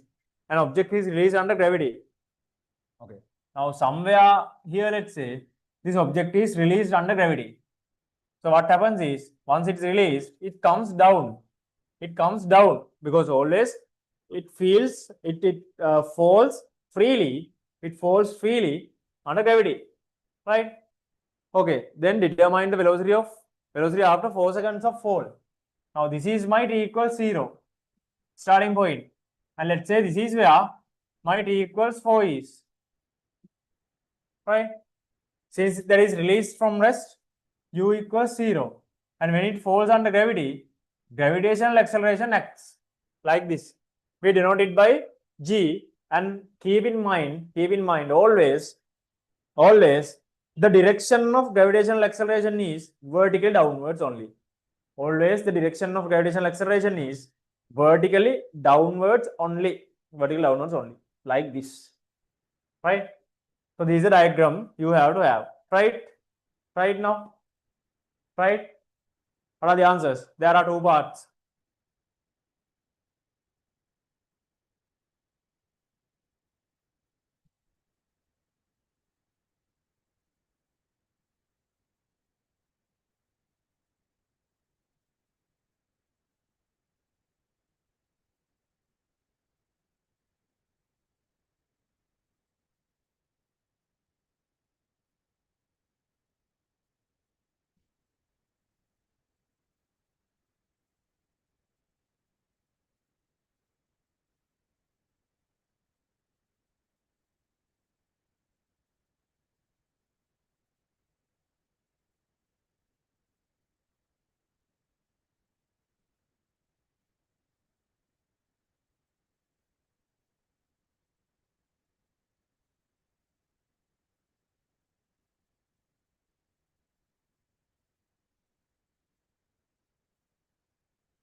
What are the answers?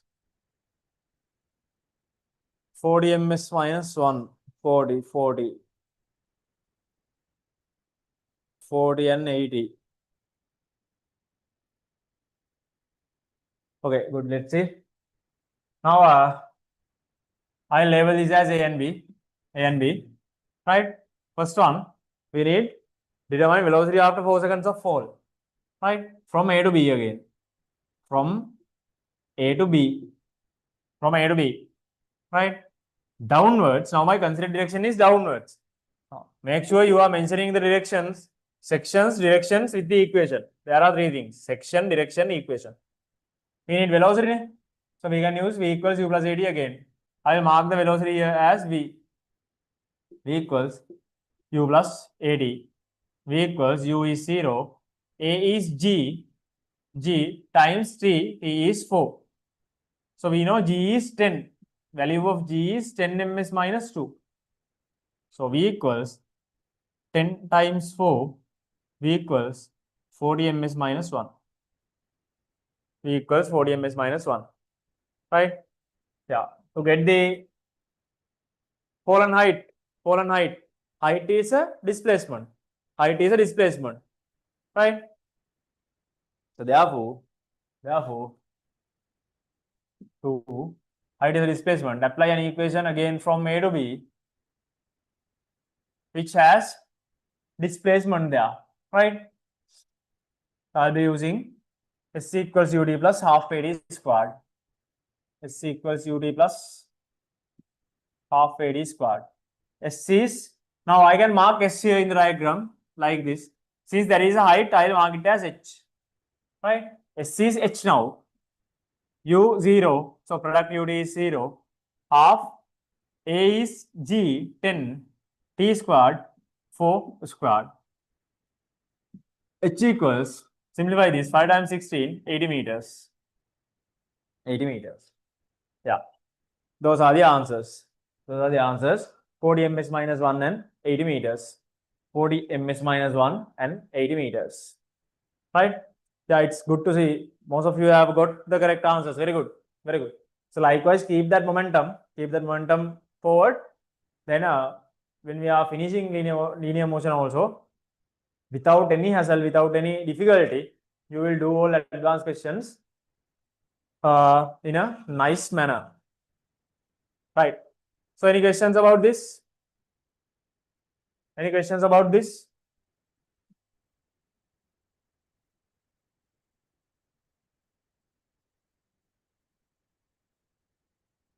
Any questions? Oh, clear? No questions? Is it clear?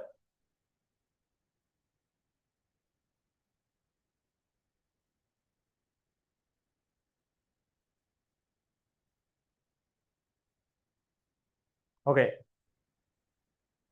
Okay. Write this point in red below the question. Write this point in red below the question. Any object falls under gravity.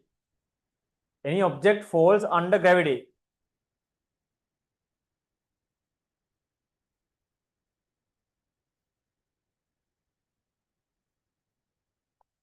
Any object falls under gravity.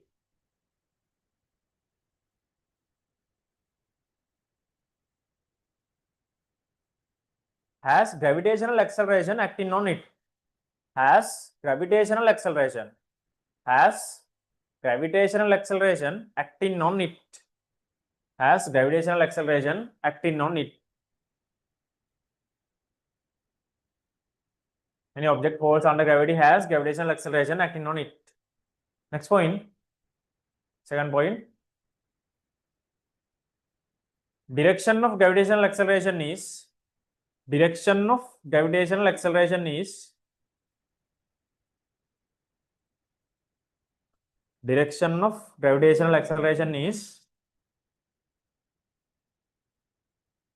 always downwards. Direction of gravitational acceleration is always downwards. Vertically downwards. Direction of gravitational acceleration is always vertically downwards. Direction of gravitational acceleration is always vertically downwards. Vertically downwards. Okay, let's move on. Question 3. Question 3. Question 3. A ball is released under gravity at rest. What's the ratio among distances covered within its first second? Sorry, there's a typo there.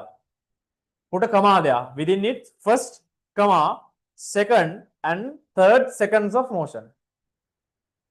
Within its first, comma, second and third seconds of motion. Right. A ball is released under gravity. Like this.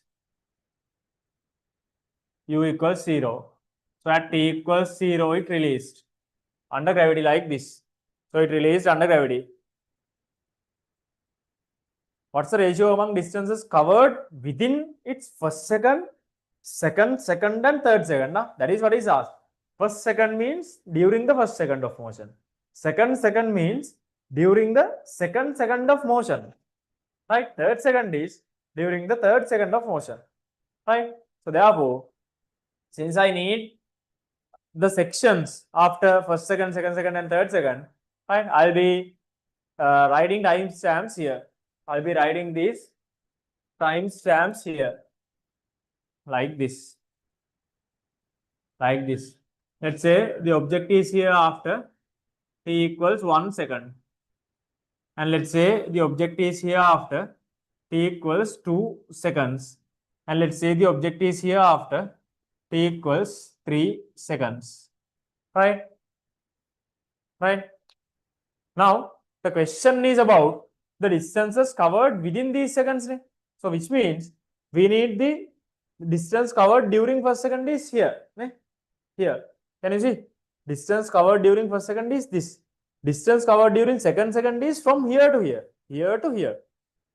And distance covered during third second is from here to here. So I need the ratio among these three, right? So before I explain, first give it a try. I will label these sections as, see, you also can follow my label in A, B, C, D. I'll label the sections as A, B, C, D.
Right?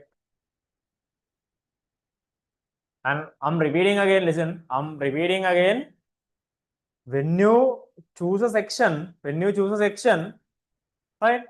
Now, with respect to that section, your initial and final point changes. Now, as an example, let's say someone is using the section from B to C for something, from B to C. Now, for that particular section, B becomes the initial point and C becomes the final point because your section is B to C. So, likewise, always these equations are used section wise. Right? I'll give you like 3 minutes before I start.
One 10 ms minus 1. No. I asked the distances covered, not the velocities.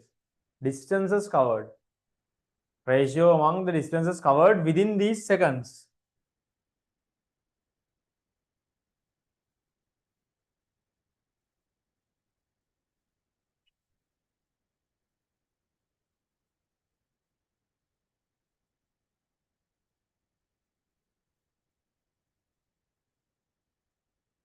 One to 2 to 3. No. Check again.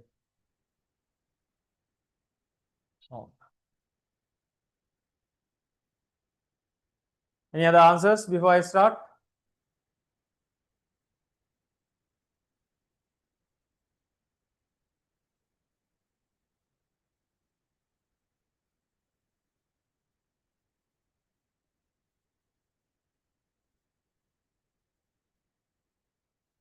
Any other answers before I start?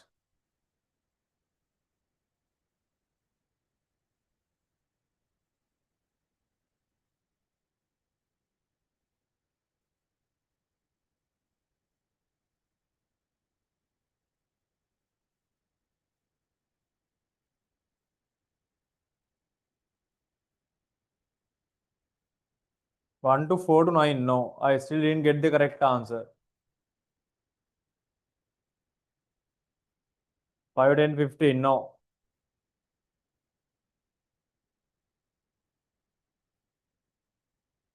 Okay, look at here. Look at here. Now I need the ratio among these distances. Let's say distance covered from here to here is S1, and distance covered from here to here S2, and distance covered from here to here S3. Right? Now somehow our target is getting the ratio among these three, S1, S2, S3, S1 to S2 to S3. Right? Okay. To get S1, I'm going to use an equation from A to B. See? Now, you have to mention these things from A to B. This is the section downwards. Since I need displacement, I'll use S equals UD plus half AD squared. Right? Then downwards distance from here is S1. S1 equals U0 plus half 10 T squared means 1 squared. So S1 is, simplify this, 5 meters. Now I have got one answer, 5 meters. Right? I have got one answer, 5 meters. 5 meters. Right? And now I'm going to do something like this. Listen. Now, if I'm to get S2, right? If I'm to get S2, and if I use an equation from B to C, I need to know the initial velocity at B. I don't know the initial velocity at B yet, right? From B to C, if I'm to apply an equation from B to C, I need to know the initial velocity at B, right? So therefore, to omit that, what I'm going to do is I'm going to use the equation all the way from A to C, and going to get the total displacement from A to C, and from that total displacement, if S1 is subtracted, the remainder should be the displacement within the second, no? Right? If S1 is subtracted, the remainder should be the displacement during second. Total so we can get the total from A to C.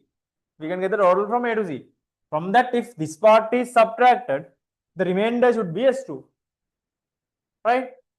Is that clear? So therefore, I'm going to use this way. My second application is from A to C.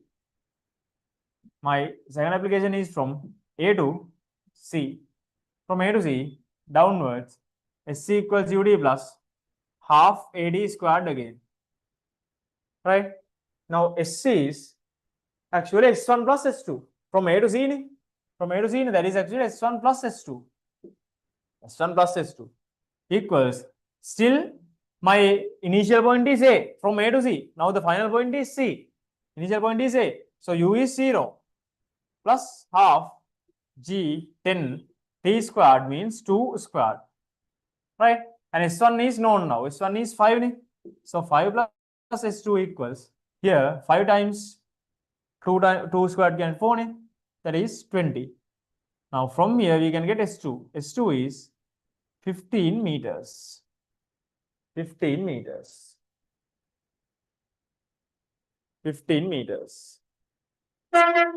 Right? And I'm going to use a similar approach, same approach for the third second as well. So we can use the equation all the way from A to D. See, from A to D, downwards, same equation, SC equals UD plus half AD squared. SC is SA to D, S1 plus S2 plus S3.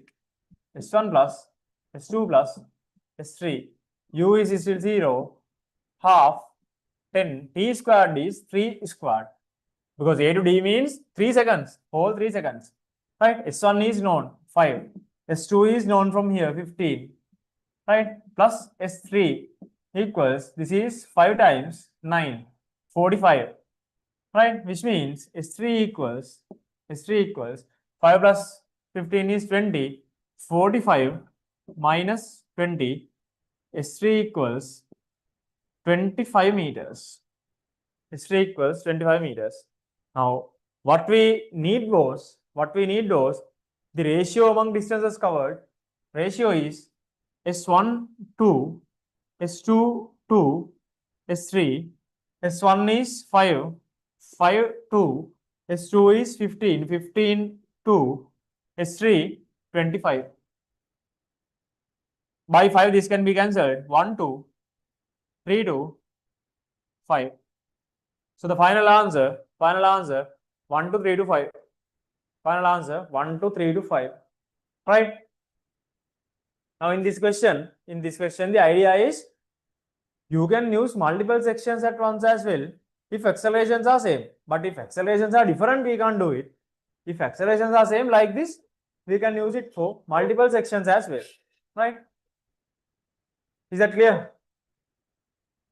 Any questions? Ask and clarify them out if you have any questions.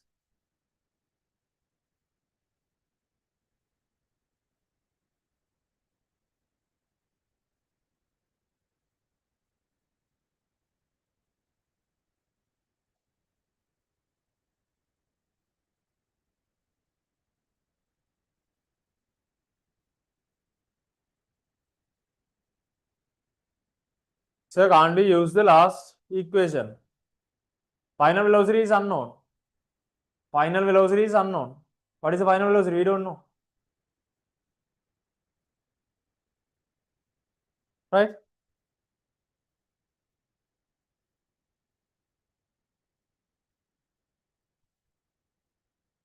Now, if you find the final velocity first, then you can use.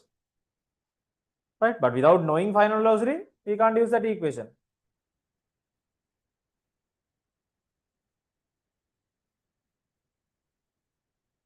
Other questions? Any other questions? Any other questions? Any clarifications?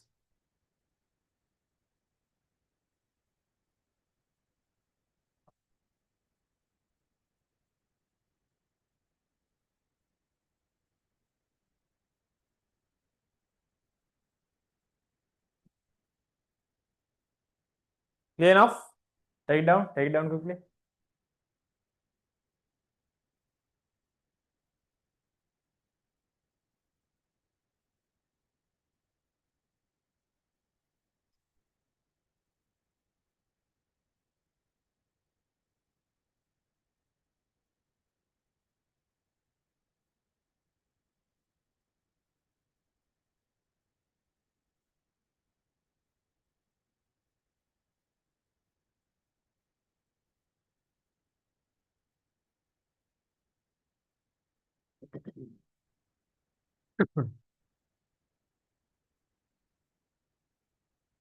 Okay. No any questions? Right. Mention this point in red after the question. Mention this point in red with an asterisk mark. Mention this point in red with an asterisk mark. Mention.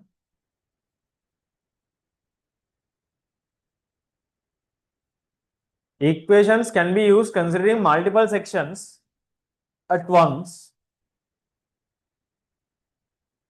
Equations can be used. Equations can be used. Equations can be used considering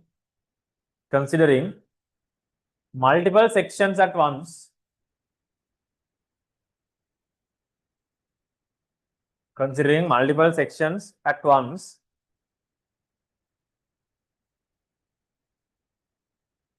If acceleration remains constant throughout. If acceleration remains constant throughout. If acceleration remains constant throughout. If acceleration remains constant throughout.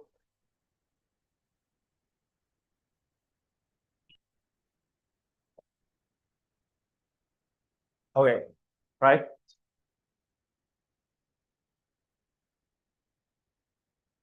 Okay, any more questions before moving on? Quickly.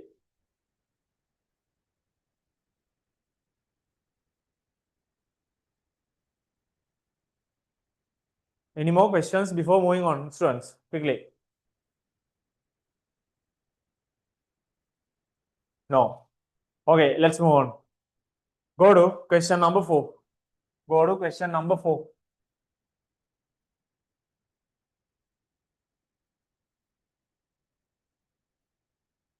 Question 4. And try to draw the diagram. Try to draw the diagram.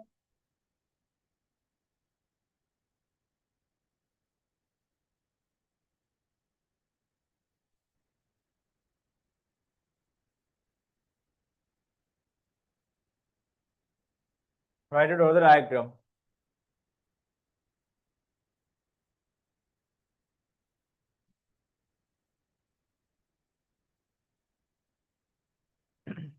So isn't this 225? No, the total we got as 20. Then 20 minus S1 means 20 minus S1. S1 is 5. 20 minus 5. 15. Right? 4. Question 4. A bus starts its motion at rest from bus stop A.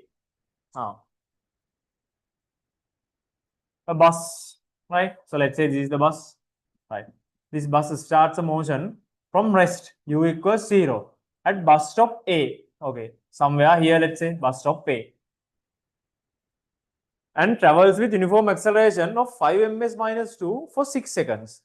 Now this is might equals 0 then, and this travels with uniform acceleration for how many seconds? 6 seconds. For 6 seconds, right? With an acceleration 5. So acceleration of this part is known. Acceleration 5 ms minus 2. Right. Now the bus is somewhere here. Bus is somewhere here. And then now it travels with a uniform velocity. Uniform velocity is a constant velocity. Uniform velocity is a constant velocity. With a uniform velocity for another 4 seconds. For another 4 seconds, which means from here to somewhere here. Another 4 seconds means timestamp here is 10 seconds. Right? 10 seconds. Another 4. 10 seconds. Now let's say velocity at this point is v. Now if there is a constant velocity, velocity at this point should also be same as v. That is same as v. Right? And at this point, brakes are applied in order to stop the bus at next bus stop B. Okay, at this point, brakes are applied. At this point, brakes are applied in order to stop the bus here at bus stop B, which is 100 meters away. So which means from this point, it is 100 meters away. Right? We don't know the time it takes to go here. Let's say t equals t. And for sure we know the velocity at this point has to be, let's say x has to be 0 because the bus stops there. If that stops there, the velocity there at the final point B is again 0. And if brakes are applied, we know that is going to be a deceleration. That is going to be a deceleration, right? So even though it's a deceleration, doesn't matter if you mark it as an acceleration, you will get the final answer with a minus sign if you mark it as an acceleration.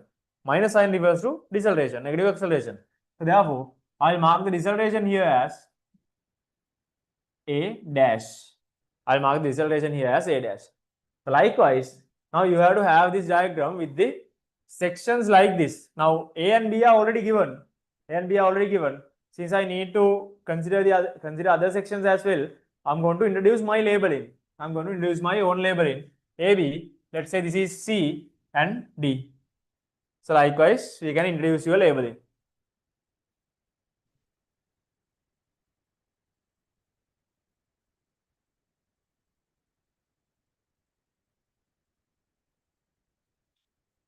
So do you have the PDF of the tute? Yeah, I have. You said you didn't get the tute, ne? Can you drop me a private message?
right?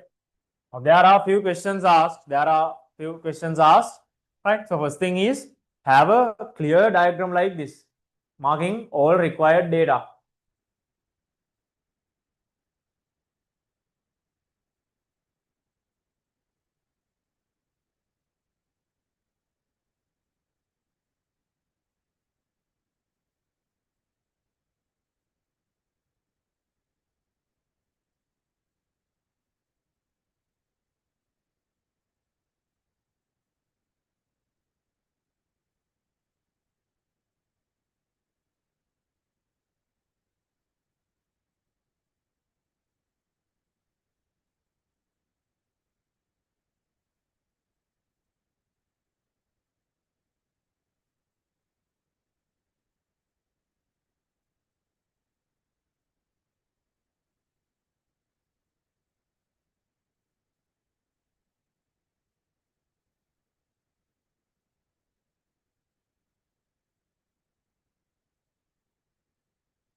Okay, first one. Determine the maximum velocity gained by the bus. Determine maximum velocity gained by the bus. Right. Tell me, listen. My first question. Looking at the behavior of motion, considering the behavior of motion, tell me at which point the maximum velocity of this entire motion occurs. At which point? Now you know labeling of points, no? At which point the maximum velocity of this motion occurred? At which point?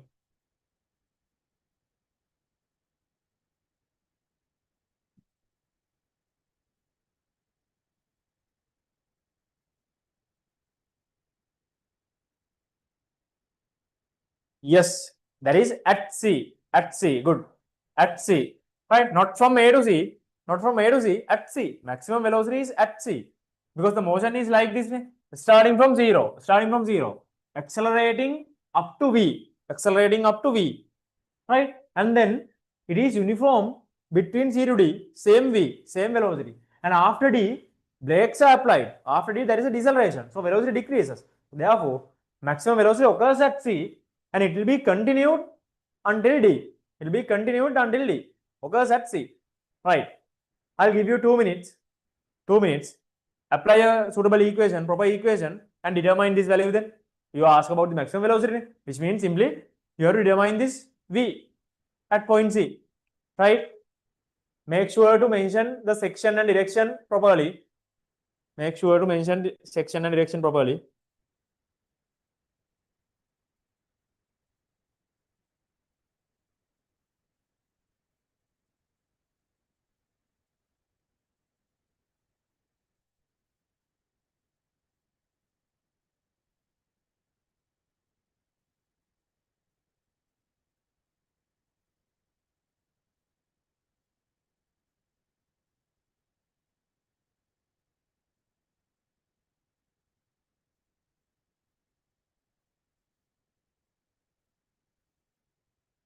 30. 30.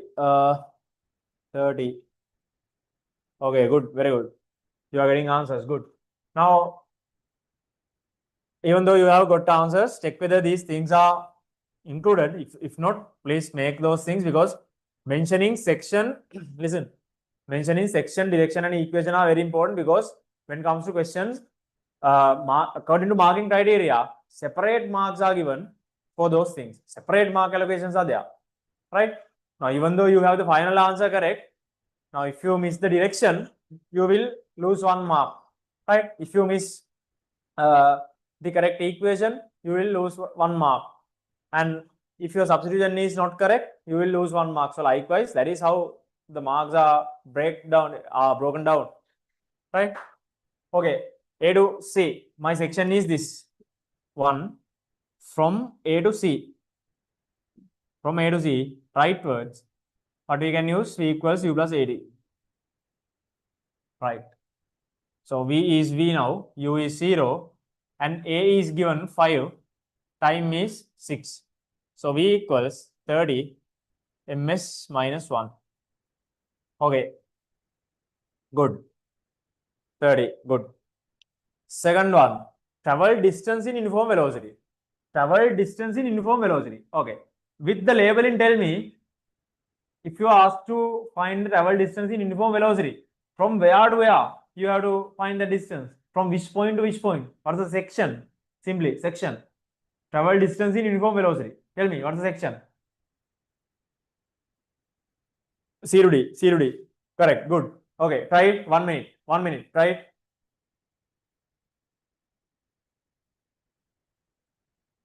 Yeah. Good. 1 minute. Try it.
120 meters. 10 meters.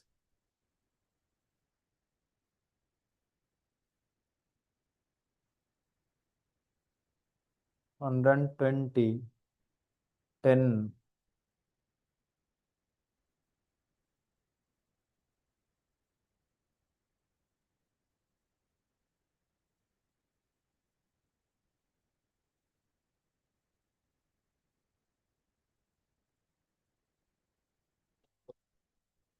Let's say 250. 60. Now I'm wondering what these numbers you are getting. Now, how many different answers I saw? 120, 10, 60, 250. Four different answers. Four different answers. Let's see. From 0 to D. Now, if I need displacement, time is known. Time is known. Since time is known, I'm going to use this equation. From C to D, rightwards, S equals UD plus half AD squared. Right? So I'll label this S as SCD. S from C to D. U is initial velocity of the section. Initial point is C. So at C, velocity is V, which means 30. 30 times. Time duration is 4 seconds. 6 to 10, 4 seconds. Plus half A, acceleration. Now I clearly said that's a part, it moves with a uniform velocity. If there is a uniform velocity, that's a constant velocity. At a constant velocity, there's no acceleration. At a constant velocity, there's no acceleration. Therefore, very important, acceleration is 0 here. Acceleration is 0. T squared, 4 squared, doesn't matter. This whole part is 0. So simplify this. SCD equals 30 into 4, 120 meters. Yes. Those who have got 120, it's correct. Those who have got 120, it is correct. Right? Check your simplifications. This is not the only equation you can use. If needed, you can use any other equation as well. Right? Any other instance, now SC is needed. So which means SC equals V plus U over 2 times T. Something like that also, it's possible to use. You will get the same.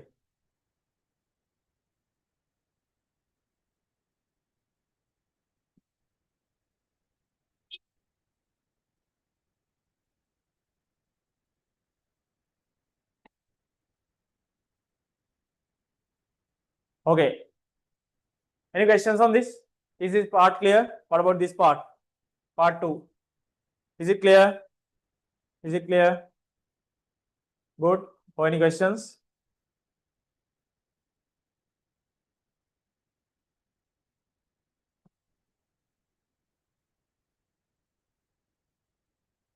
All right then. Mention this point in red. After the calculation, mention this point in red. Mention in red. Acceleration becomes 0. Acceleration becomes 0. Acceleration becomes 0. Acceleration becomes 0 when object moves in uniform velocity. Acceleration becomes 0 when object moves in uniform velocity. Acceleration becomes 0 when object moves in uniform velocity.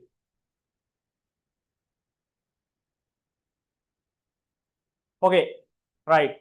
Part 3. Part 3. Find the deceleration of the bus. Okay, again tell me from which point to which point, basically which section, at which section we have the deceleration. At which section? Yeah, D to B. Yes, D to B. Right. Again, 1 minute. Think and do something and find deceleration. And when you find the deceleration properly, you will get that answer with the minus sign. Na? Because that minus sign has a meaning. Meaning is there is a deceleration. So therefore, you will get the answer with a negative sign, minus sign if you do a proper application. Try it 1 minute again.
Any answers? Minus 4.5.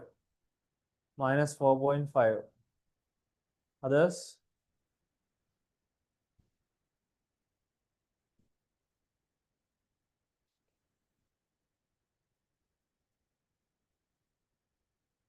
Others?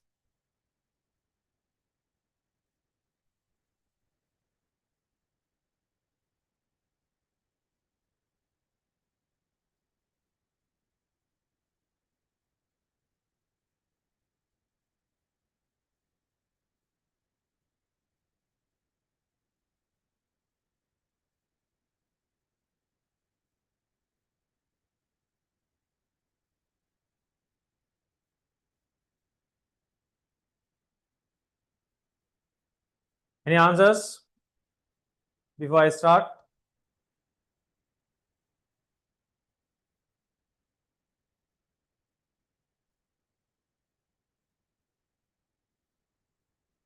another minus 4.5.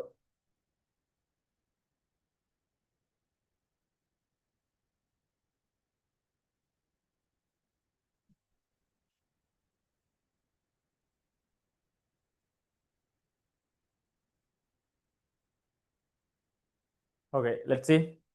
Now from C to D, from D to B, my section is from D to B. From D to B, from D to B, rightwards. Now always listen, another tip, another small tip. Always when we use linear motion equations, it is easier to use the equation to the same direction of motion. There's no rule, but it is easier to use towards the same direction of motion, right? Towards the same direction of motion. So therefore, using towards the same direction is easier, right? Now time is unknown. Since time is unknown, I have to pick an equation which doesn't have time in it. That's a point, that's the logic. Time is unknown. Since time is unknown, pick an equation which doesn't have time. The only equation we have without time is v squared equals u squared plus 2as. Right? So v squared equals u squared plus 2as. V squared is x. V squared is at x, because my section is from D to B. Initial point for the section is D. Final point for the section is B. Right? Section is from D to B.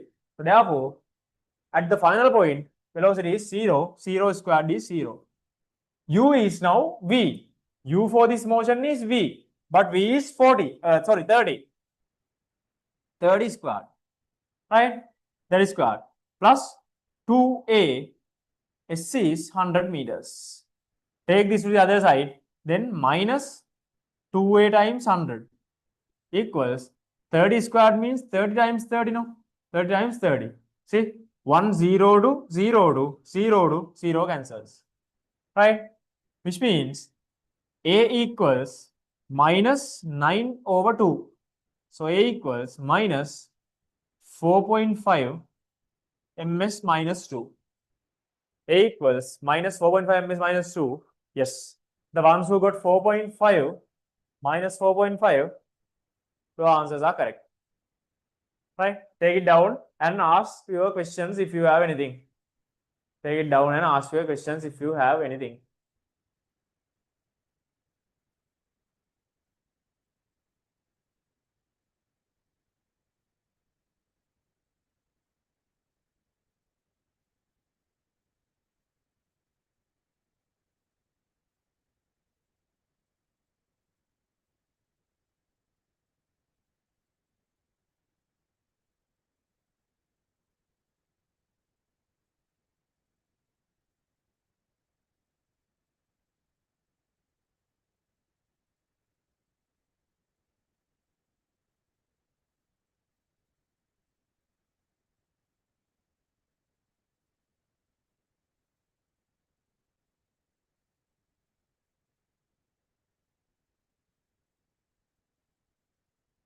Any questions?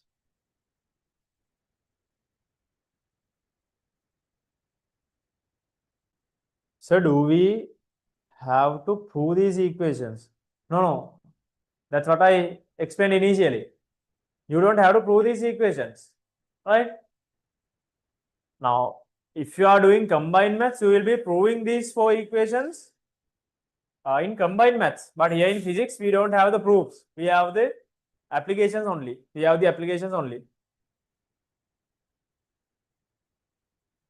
Right?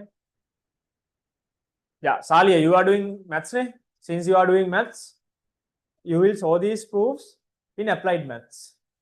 Right? Applied maths wala proofs tika thiyena.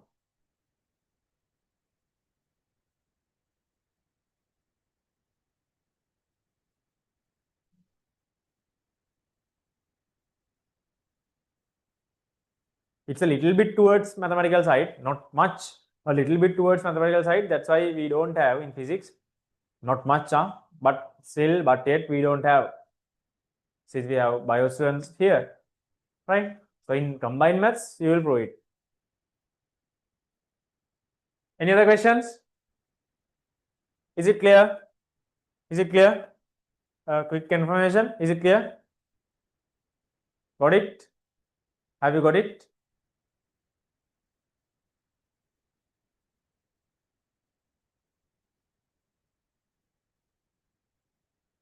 All right. Okay. Mention this point in red. Mention this point in red. Negative sign refers to deceleration. Mention in red. Negative sign refers to deceleration. Negative sign refers to deceleration. Negative sign refers to deceleration. Negative sign refers to deceleration.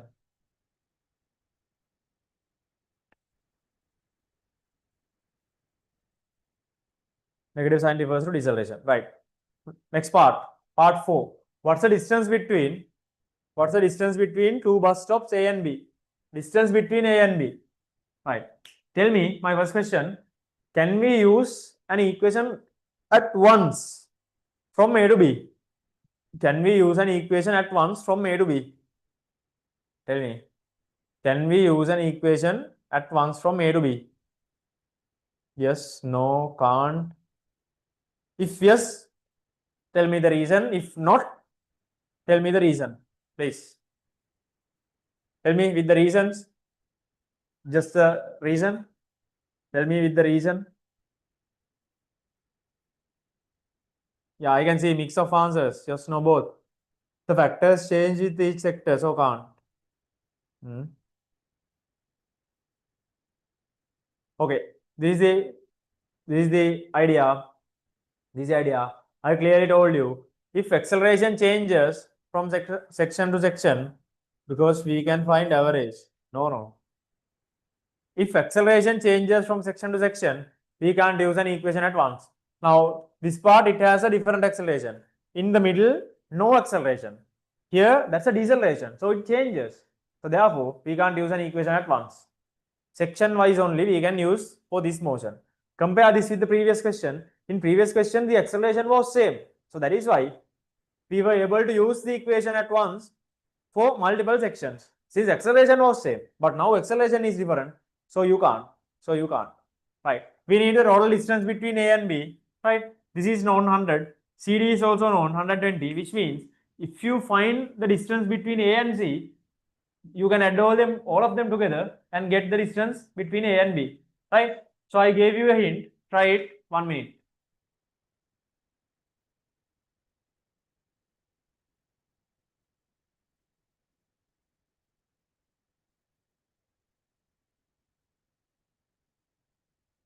One says 235, another one 310. Again, different answers. What's the reason? What's the reason? Now, all of you should get the same. Right? Sara says 310. Alokar 235. Let's see.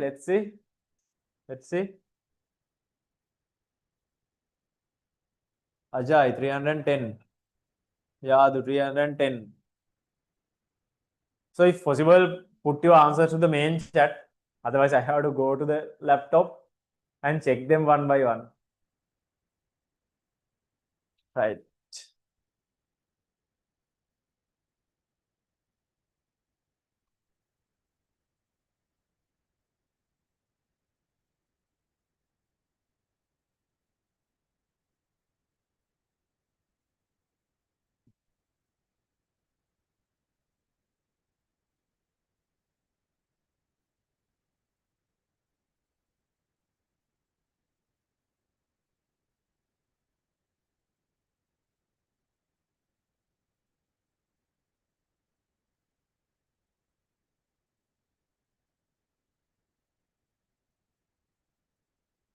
Okay.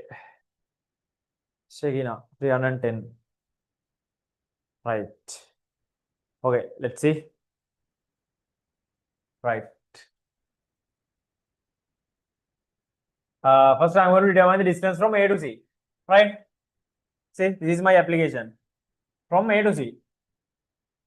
Question 4. From A to C.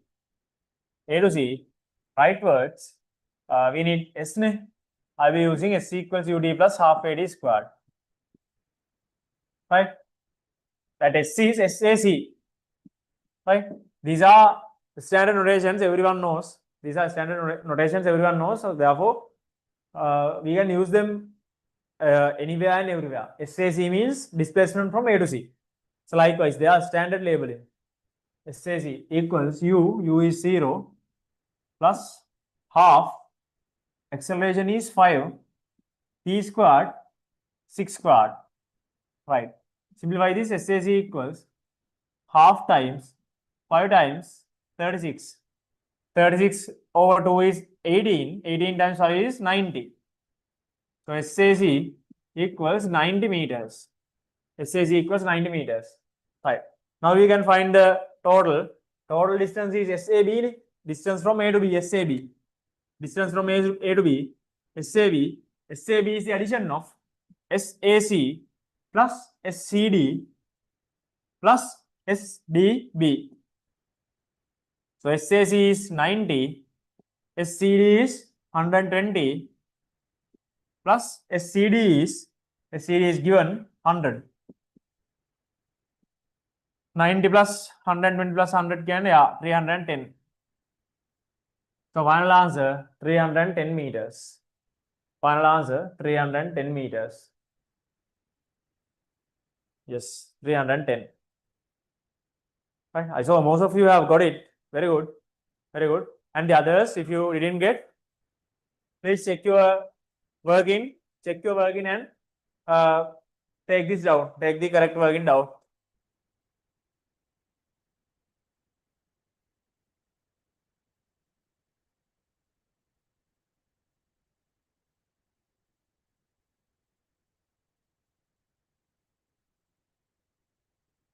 Okay. Any questions? Any questions from this, students? Any questions from this?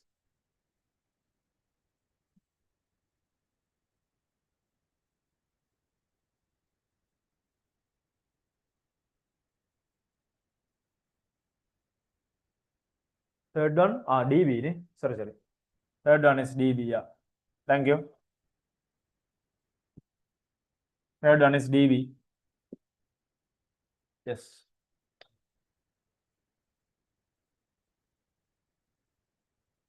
Yeah, it's DB. It's AC, CD plus DB. Yeah. Any other questions? Or is it clear?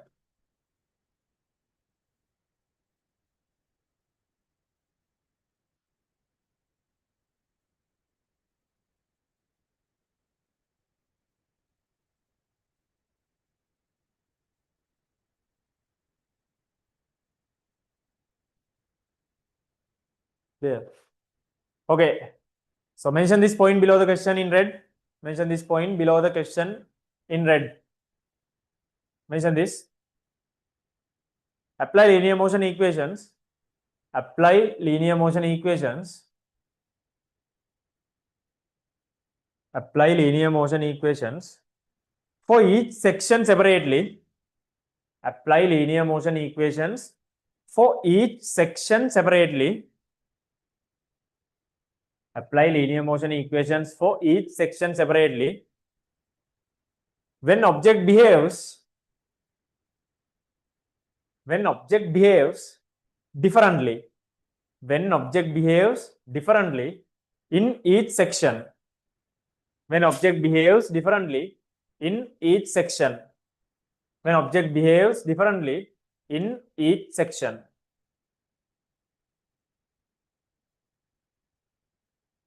When object behaves differently in each section.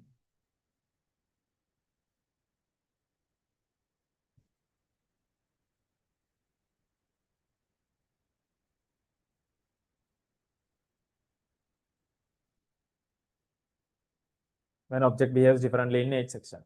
Right. Okay. Since there are no other questions, let's move on. Question 5. Question 5. Go to question 5. A ball is thrown vertically upwards with an initial velocity u under gravity. With an initial velocity u. Now, the velocity is given with a labeling. It's a labeling. With an initial velocity u. It it's thrown vertically upwards, which means something like this. If this is the object, this is given the vertical velocity like this. This is given the vertical velocity like this. So what happens is it goes up and reaching a maximum point, and again it comes back. If a velocity is given, that is what happens. It goes up, reaching a maximum point, and coming back. Right? So that is what is going to happen. Let's see.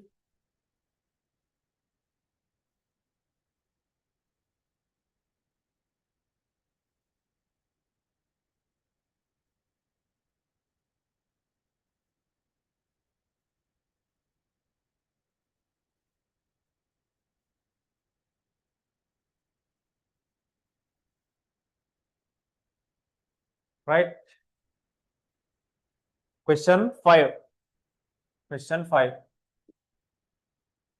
A ball is thrown vertically upwards. Now let's say the ground is here. Ground is here.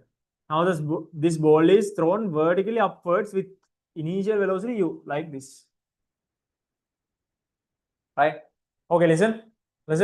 Now when we throw something upwards, if that is exactly vertical, it goes upwards in the same line and comes downwards in the same line. Right?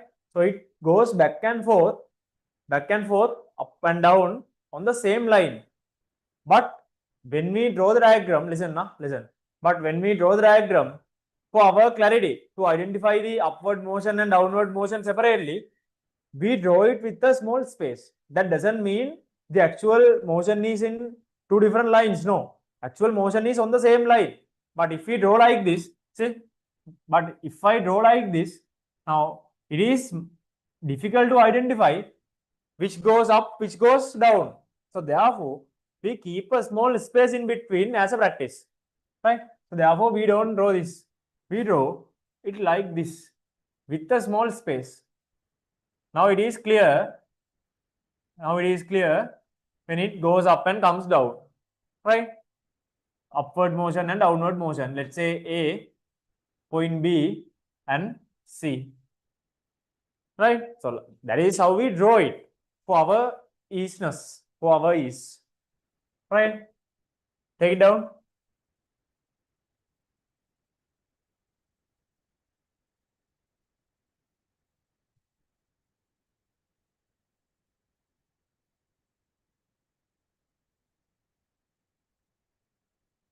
Right. Now, in which direction the motion goes, that doesn't matter. If there is under gravity, always it has gravitational acceleration. If there is a motion under gravity, it has gravitational acceleration like this. And I told you, direction of gravitational acceleration is always vertical downwards. Direction of gravitational acceleration is always vertical downwards. It's always vertical downwards. Question 1. What's the maximum height reached by the ball? Okay. Tell me, my question, first question, tell me from which point to which point the maximum height occurs? From which point to which point the maximum height occurs? From which point to which point the maximum height occurs?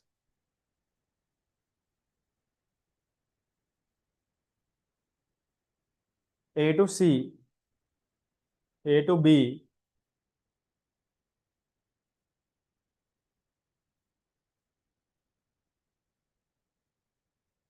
others A to B, A to B, B. Yeah, maximum height occurs from A to B. Maximum height occurs from A to B. So therefore, maximum height is this. Maximum height is this. Maximum height reached by the object is this. Maximum height reached by the object is this.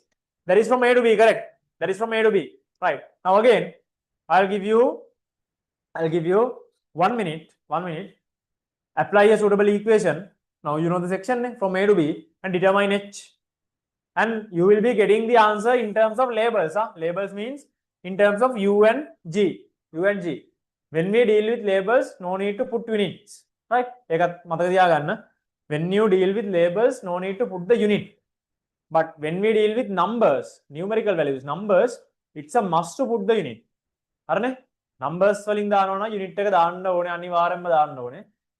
Labels නම් තියෙන්නේ labels වල unit එක දාන්න ඕනේ නැහැ. Okay, try it and tell me. 1 minute. 1 minute.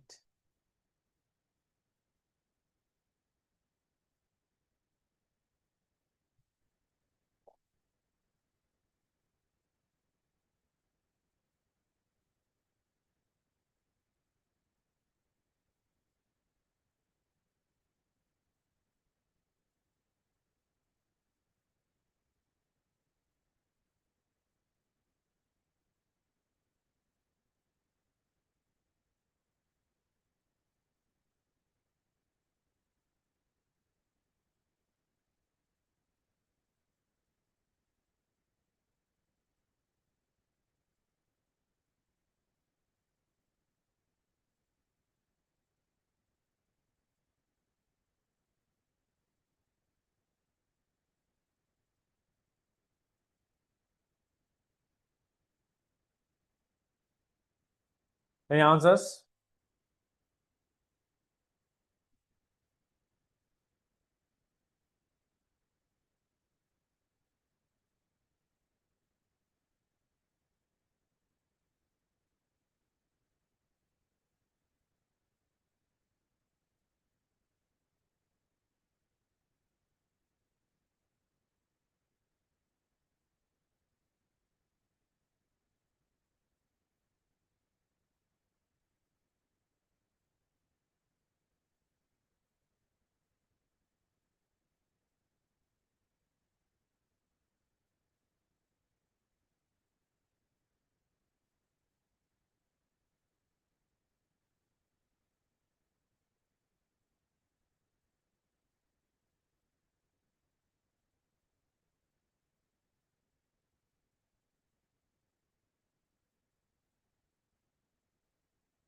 Another small thing.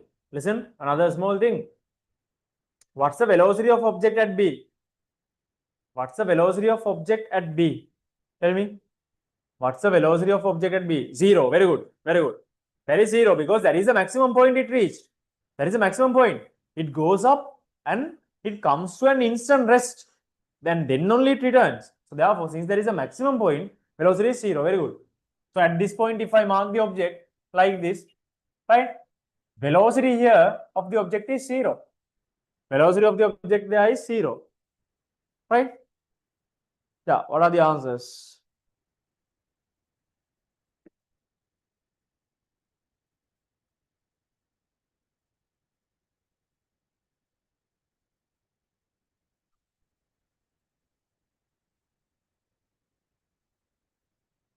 And any term which is not given cannot be included in the answers.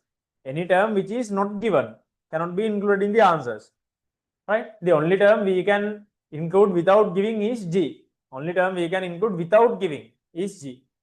Is G. Okay. 1 more minute. Any answers? U squared over 20. Good. Good. Right? No need to substitute G when you deal with labels. Right? No need to substitute G as well. Then you can keep it as U squared over 2G. U squared over 2G. Right. See? Now my application is, see, first one. My application is from A to B. From A to B. Since the motion is upwards, I'm going to use the equation upwards. Time is unknown. If time is unknown, we have only one equation, right? V squared equals U squared plus 2AS, right? V squared 0. U squared is here, U squared plus 2. Now this point, very important, very important. Listen, we are using the equation upwards. We are using the equation upwards, which means my considered direction is upwards. But Gx downwards. Gx downwards. That is where the basic rules regarding vectors comes into play. In basic rules, it says the vectors which are opposite to direction of consideration are considered as minus. Now my direction of consideration is upwards, whereas the acceleration due to gravity is downwards, opposite. If that is opposite, that it should be minus. So therefore, this is minus G times H. So this can be written as 0 equals U squared. We can take this minus sign to the front, minus 2GH. Take this to the other side. 2GH equals U squared. right? So h equals u squared over 2g. Final answer, h equals u squared over 2g. H equals u squared over 2g.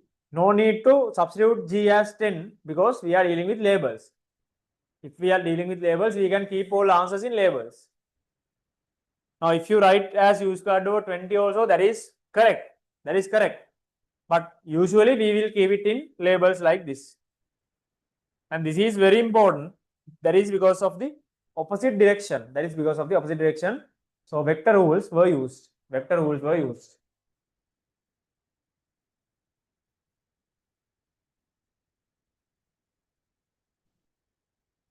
Okay. Any questions on this first part? Any questions on first part?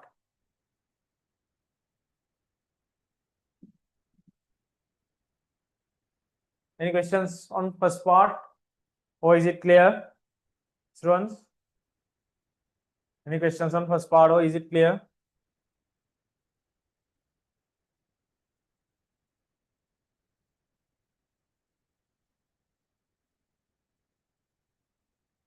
All good.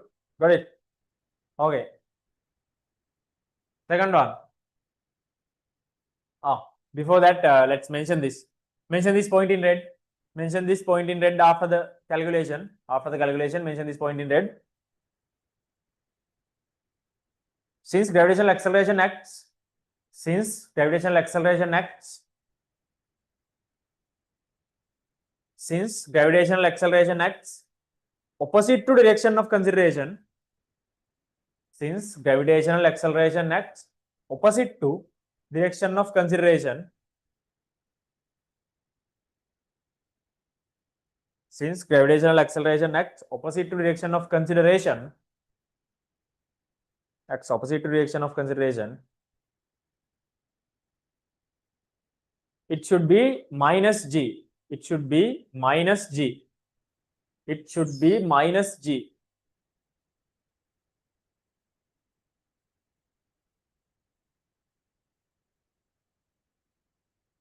It should be minus g. Okay, go to question 2. What's the velocity of the ball when it returns back to starting point? Okay, now that is about velocity at c. That is about velocity at c. We know velocity at c is downwards anyway because when it is returning back, it is coming downwards. When it is returning back, it is coming downwards. So therefore, velocity is downwards for sure. So I'll mark this velocity as downwards. Right? Let's say x. Now my target is determining that x. Target is determining that x. Okay. Try it quickly. Part 2. 1 minute.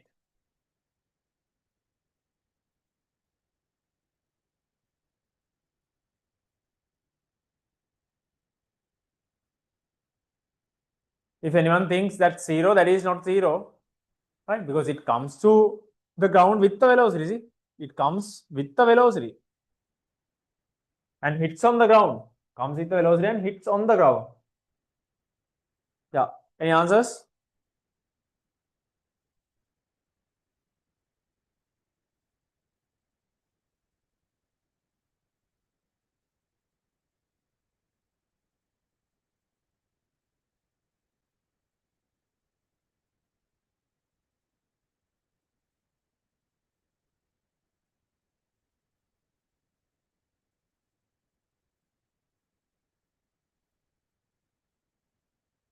Isn't it u also? Now, if there is u, you will get u after the calculation. Right? If there is u, you will get u after the calculation. Right?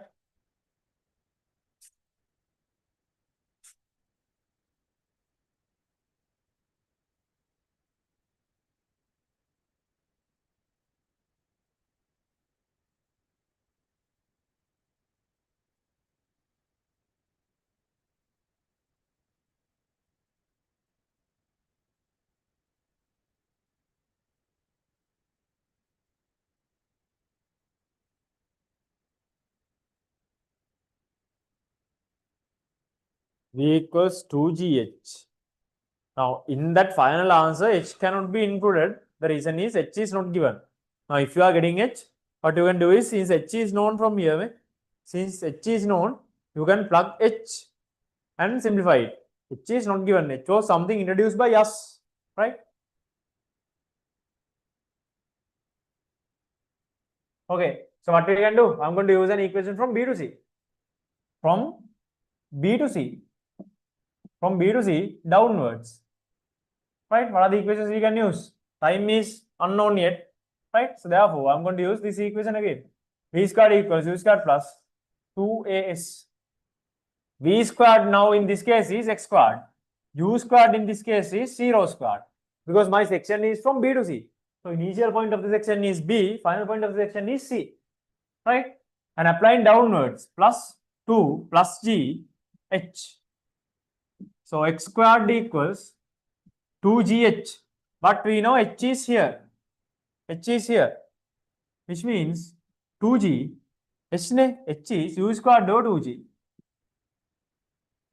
2G to 2G cancels. X squared equals U squared, which means X equals U. X equals U. So U is correct. U is correct. We have to prove it like this. Right? X equals U.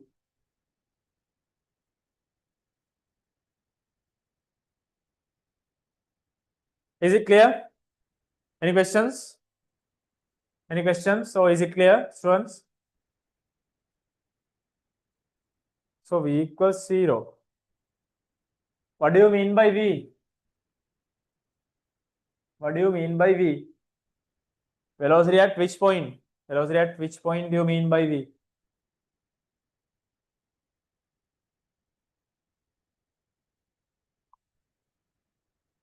Final velocity, yeah. Final velocity is x now. Final velocity is x. Right? Final velocity is x. So instead of final velocity, we have x. We have x. Right? For the initial velocity, we have 0 here. Because initial point is B. Final point is C now. Right? Everything changes section wise. Does it deduct marks if not shown? Yes, definitely. Right?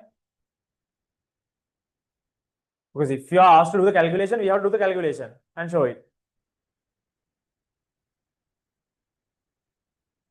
If you are asked to do the calculation, no? Otherwise, for a argument that you can use, if you are asked to do the calculation, you have to calculate.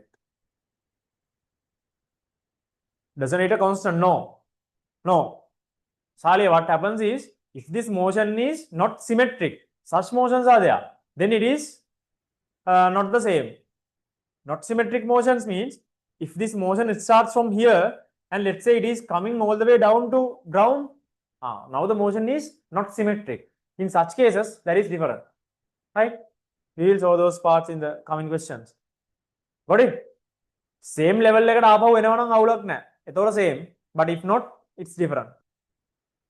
So if it comes back to the same level, it's called a symmetric motion. If not, that is called a asymmetric motion.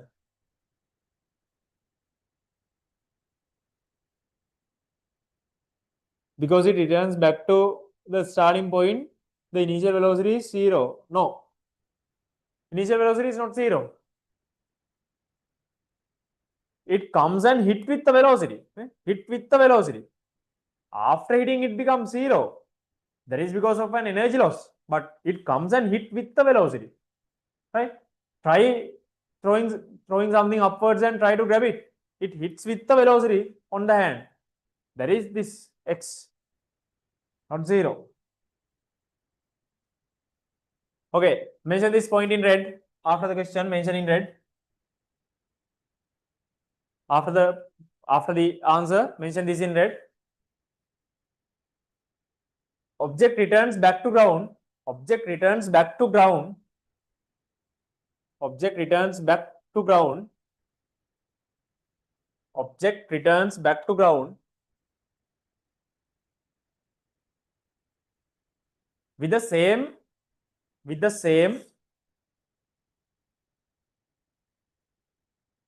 thrown speed or thrown velocity. With the same thrown velocity, if the motion is symmetric. If the motion is symmetric.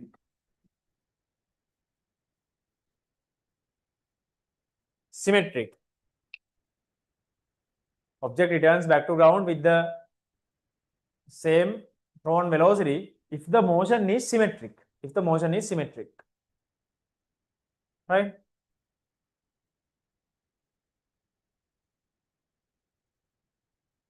If the motion is symmetric.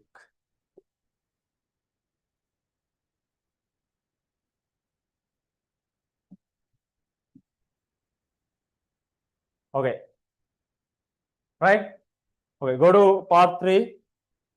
Go to part 3. What's the total time taken to ball to return back to starting point? Total time. Now, if I mark the timestamp, see, if I mark the timestamp, let's say this is t equals 0, and when it returns back, t equals t. Right? Okay, right?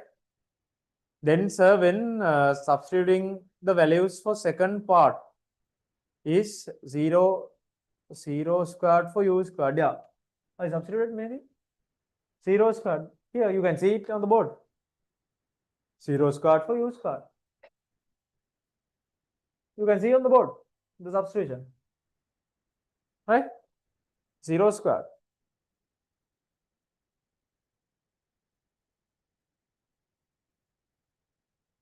Can you keep x as v? No, because I have already considered v here, right?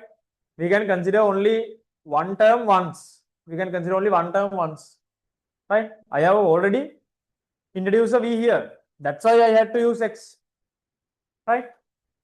So otherwise you can use v1, v2, v3, v dash, anything like that. That is totally fine.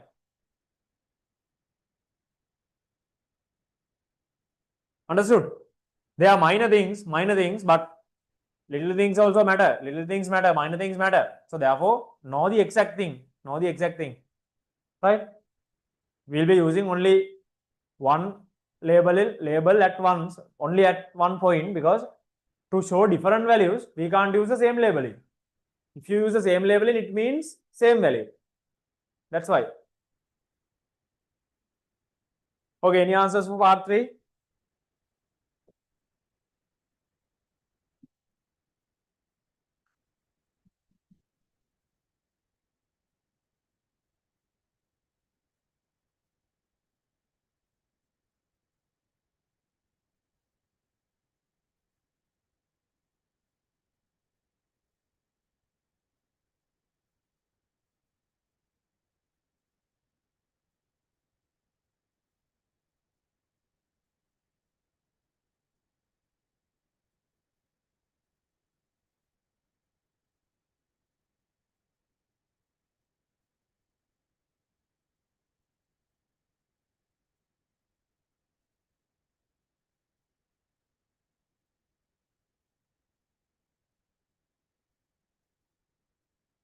Any answers for part 3? Total time. So there are multiple ways of calculating. That's why I didn't explain anything. There are multiple ways of calculating. That's why I didn't explain anything, because to you to give freedom to think about it freely. U over 10. 10 means G. You are saying U over G, right?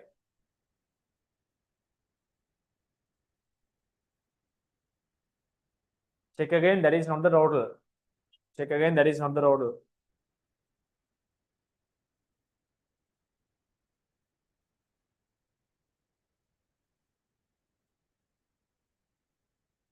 Zero.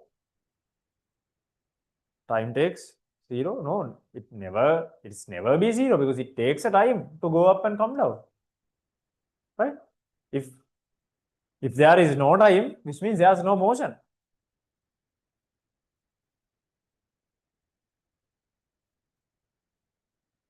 Right? Now, to move from one point to another point to and come back, there's a time spent. There's a time consumed. Right? So it's never going to be 0. It's never going to be 0.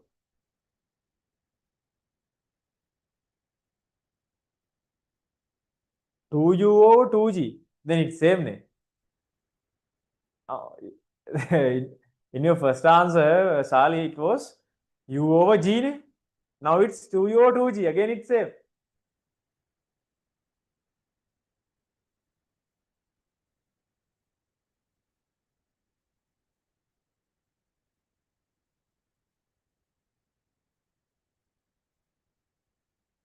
Equal fractions.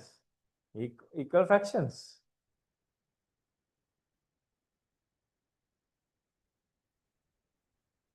Okay, look at here. 2UOG. Yeah, it's correct. Look at here. There are basically two methods.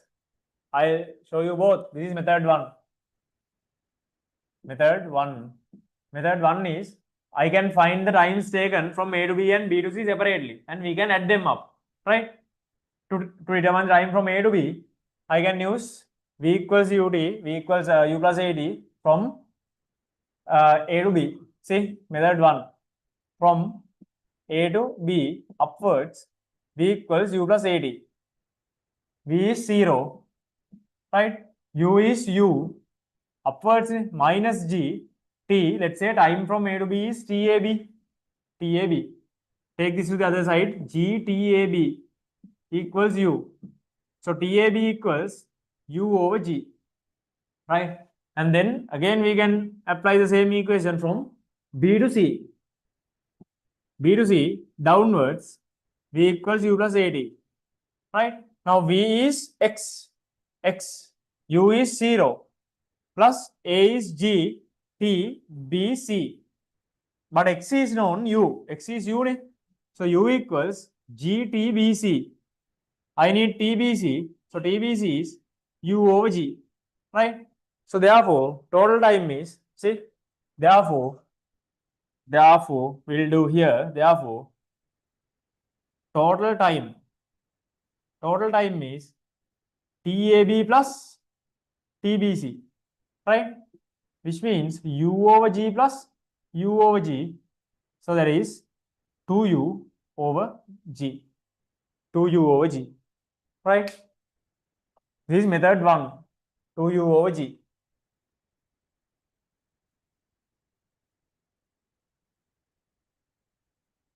Right, take it down. We can find the times taken separately and add them. Because motion goes from A to B and B to C. Motion travels from A to B and B to C. So find them separately and we can add them. Anyone who has used a different method? Is there anyone who has used a different method other than this? Quickly. Is there anyone who has used a different method other than this?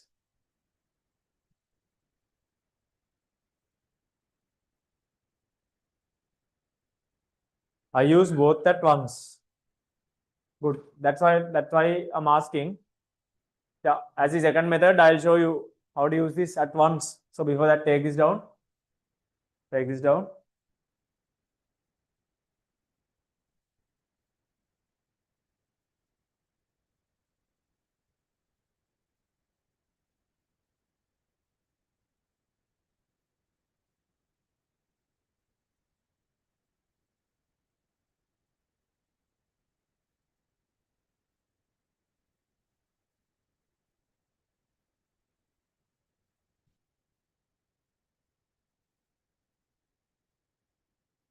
Right. See, method 2 is this. For the same, method 2. Now, I'm going to use the equation from A to C at once. See, from A to C. Because from A to B and B to C, acceleration is same. Right? From A to B and B to C, acceleration is same. So therefore, I'm going to use this at once. From A to C. What's the equation? I'm going to use an equation like S equals UT plus half AD squared. Right. Tell me, if I'm using this equation from A to C, what is the total displacement I should put as S? What is the total displacement I should put here as S? If I'm using from A to C. A to C. What's the total displacement I should put? Tell me.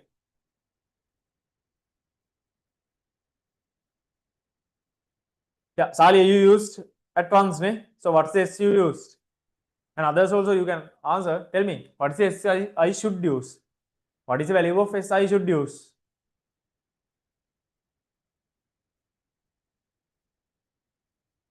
Quickly.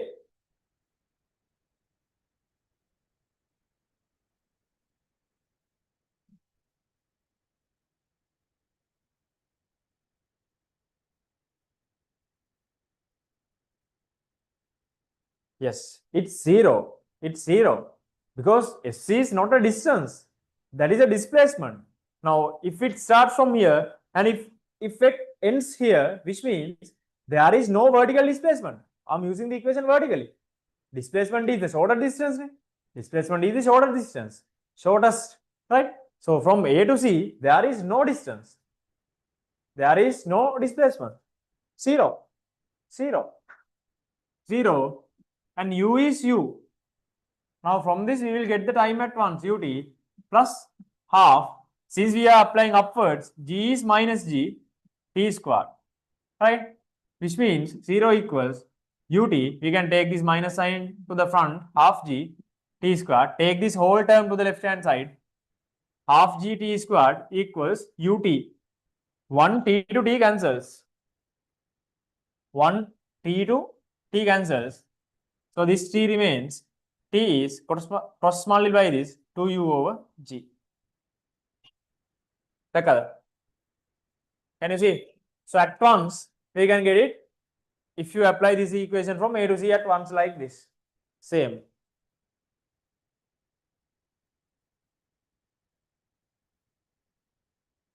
But it's very important that displacement is 0 in that case. How is S 0? S is displacement. Displacement is the shortest distance. Then if the motion starts from A and comes back to C, there is no distance in between A and C. That's the same point. No distance in between. Same point. Same level. That's the same level. So there is no vertical displacement. Clear? Now it's like now if I walk 10 meters forward and if I walk 10 meters backwards, again my displacement is 0 because I'm at the same point. Something like that.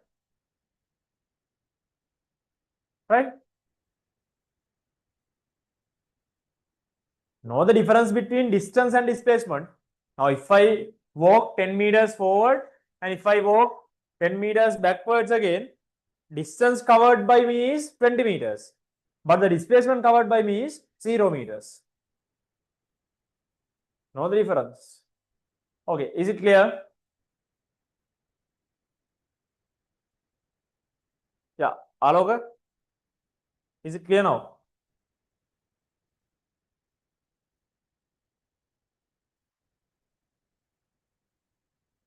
Okay, any other questions? Others?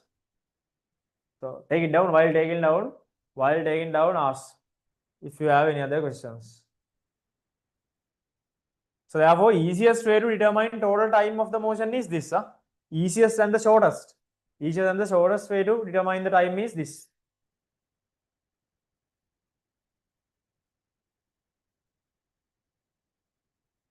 Clear. All right. Okay. Mention these points in red. Mention these points in red.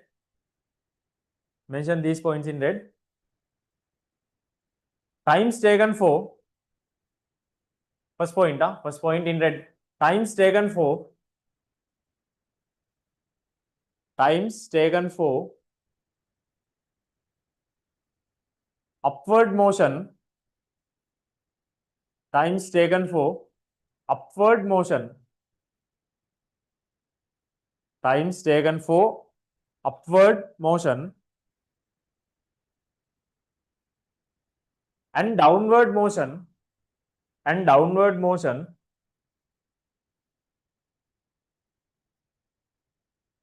times taken for upward motion and downward motion are same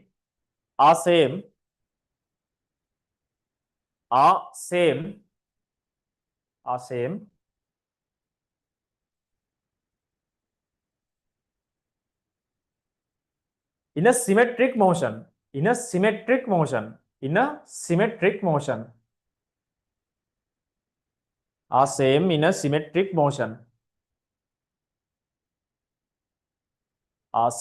in a symmetric motion are same in a symmetric motion right. Next point total displacement from A to C is total displacement from A to C. Total displacement from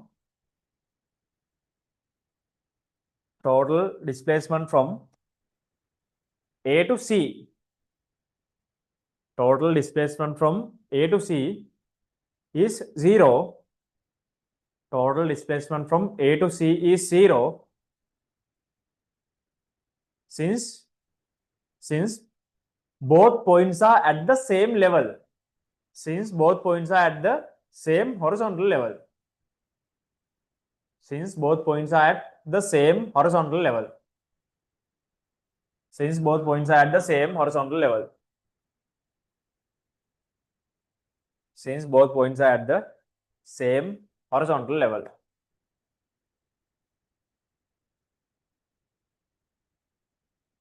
Okay, right. Okay, any other questions on this? Any other questions on this? Anything to clarify further?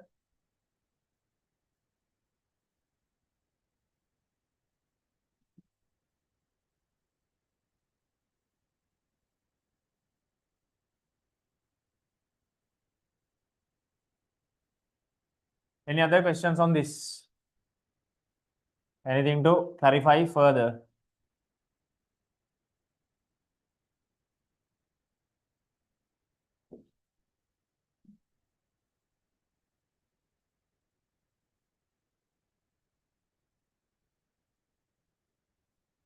No.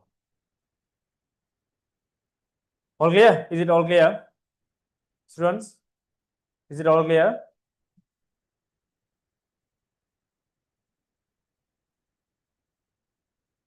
All clear. Right. Okay then. So today it was the first day of mechanics and first day of linear motion. And the next day plan is first we will be finishing the linear motion equations part and then we are starting linear motion graphs. Right. So the main part to be covered next day is advanced questions of linear motion. Linear motion means linear motion equations.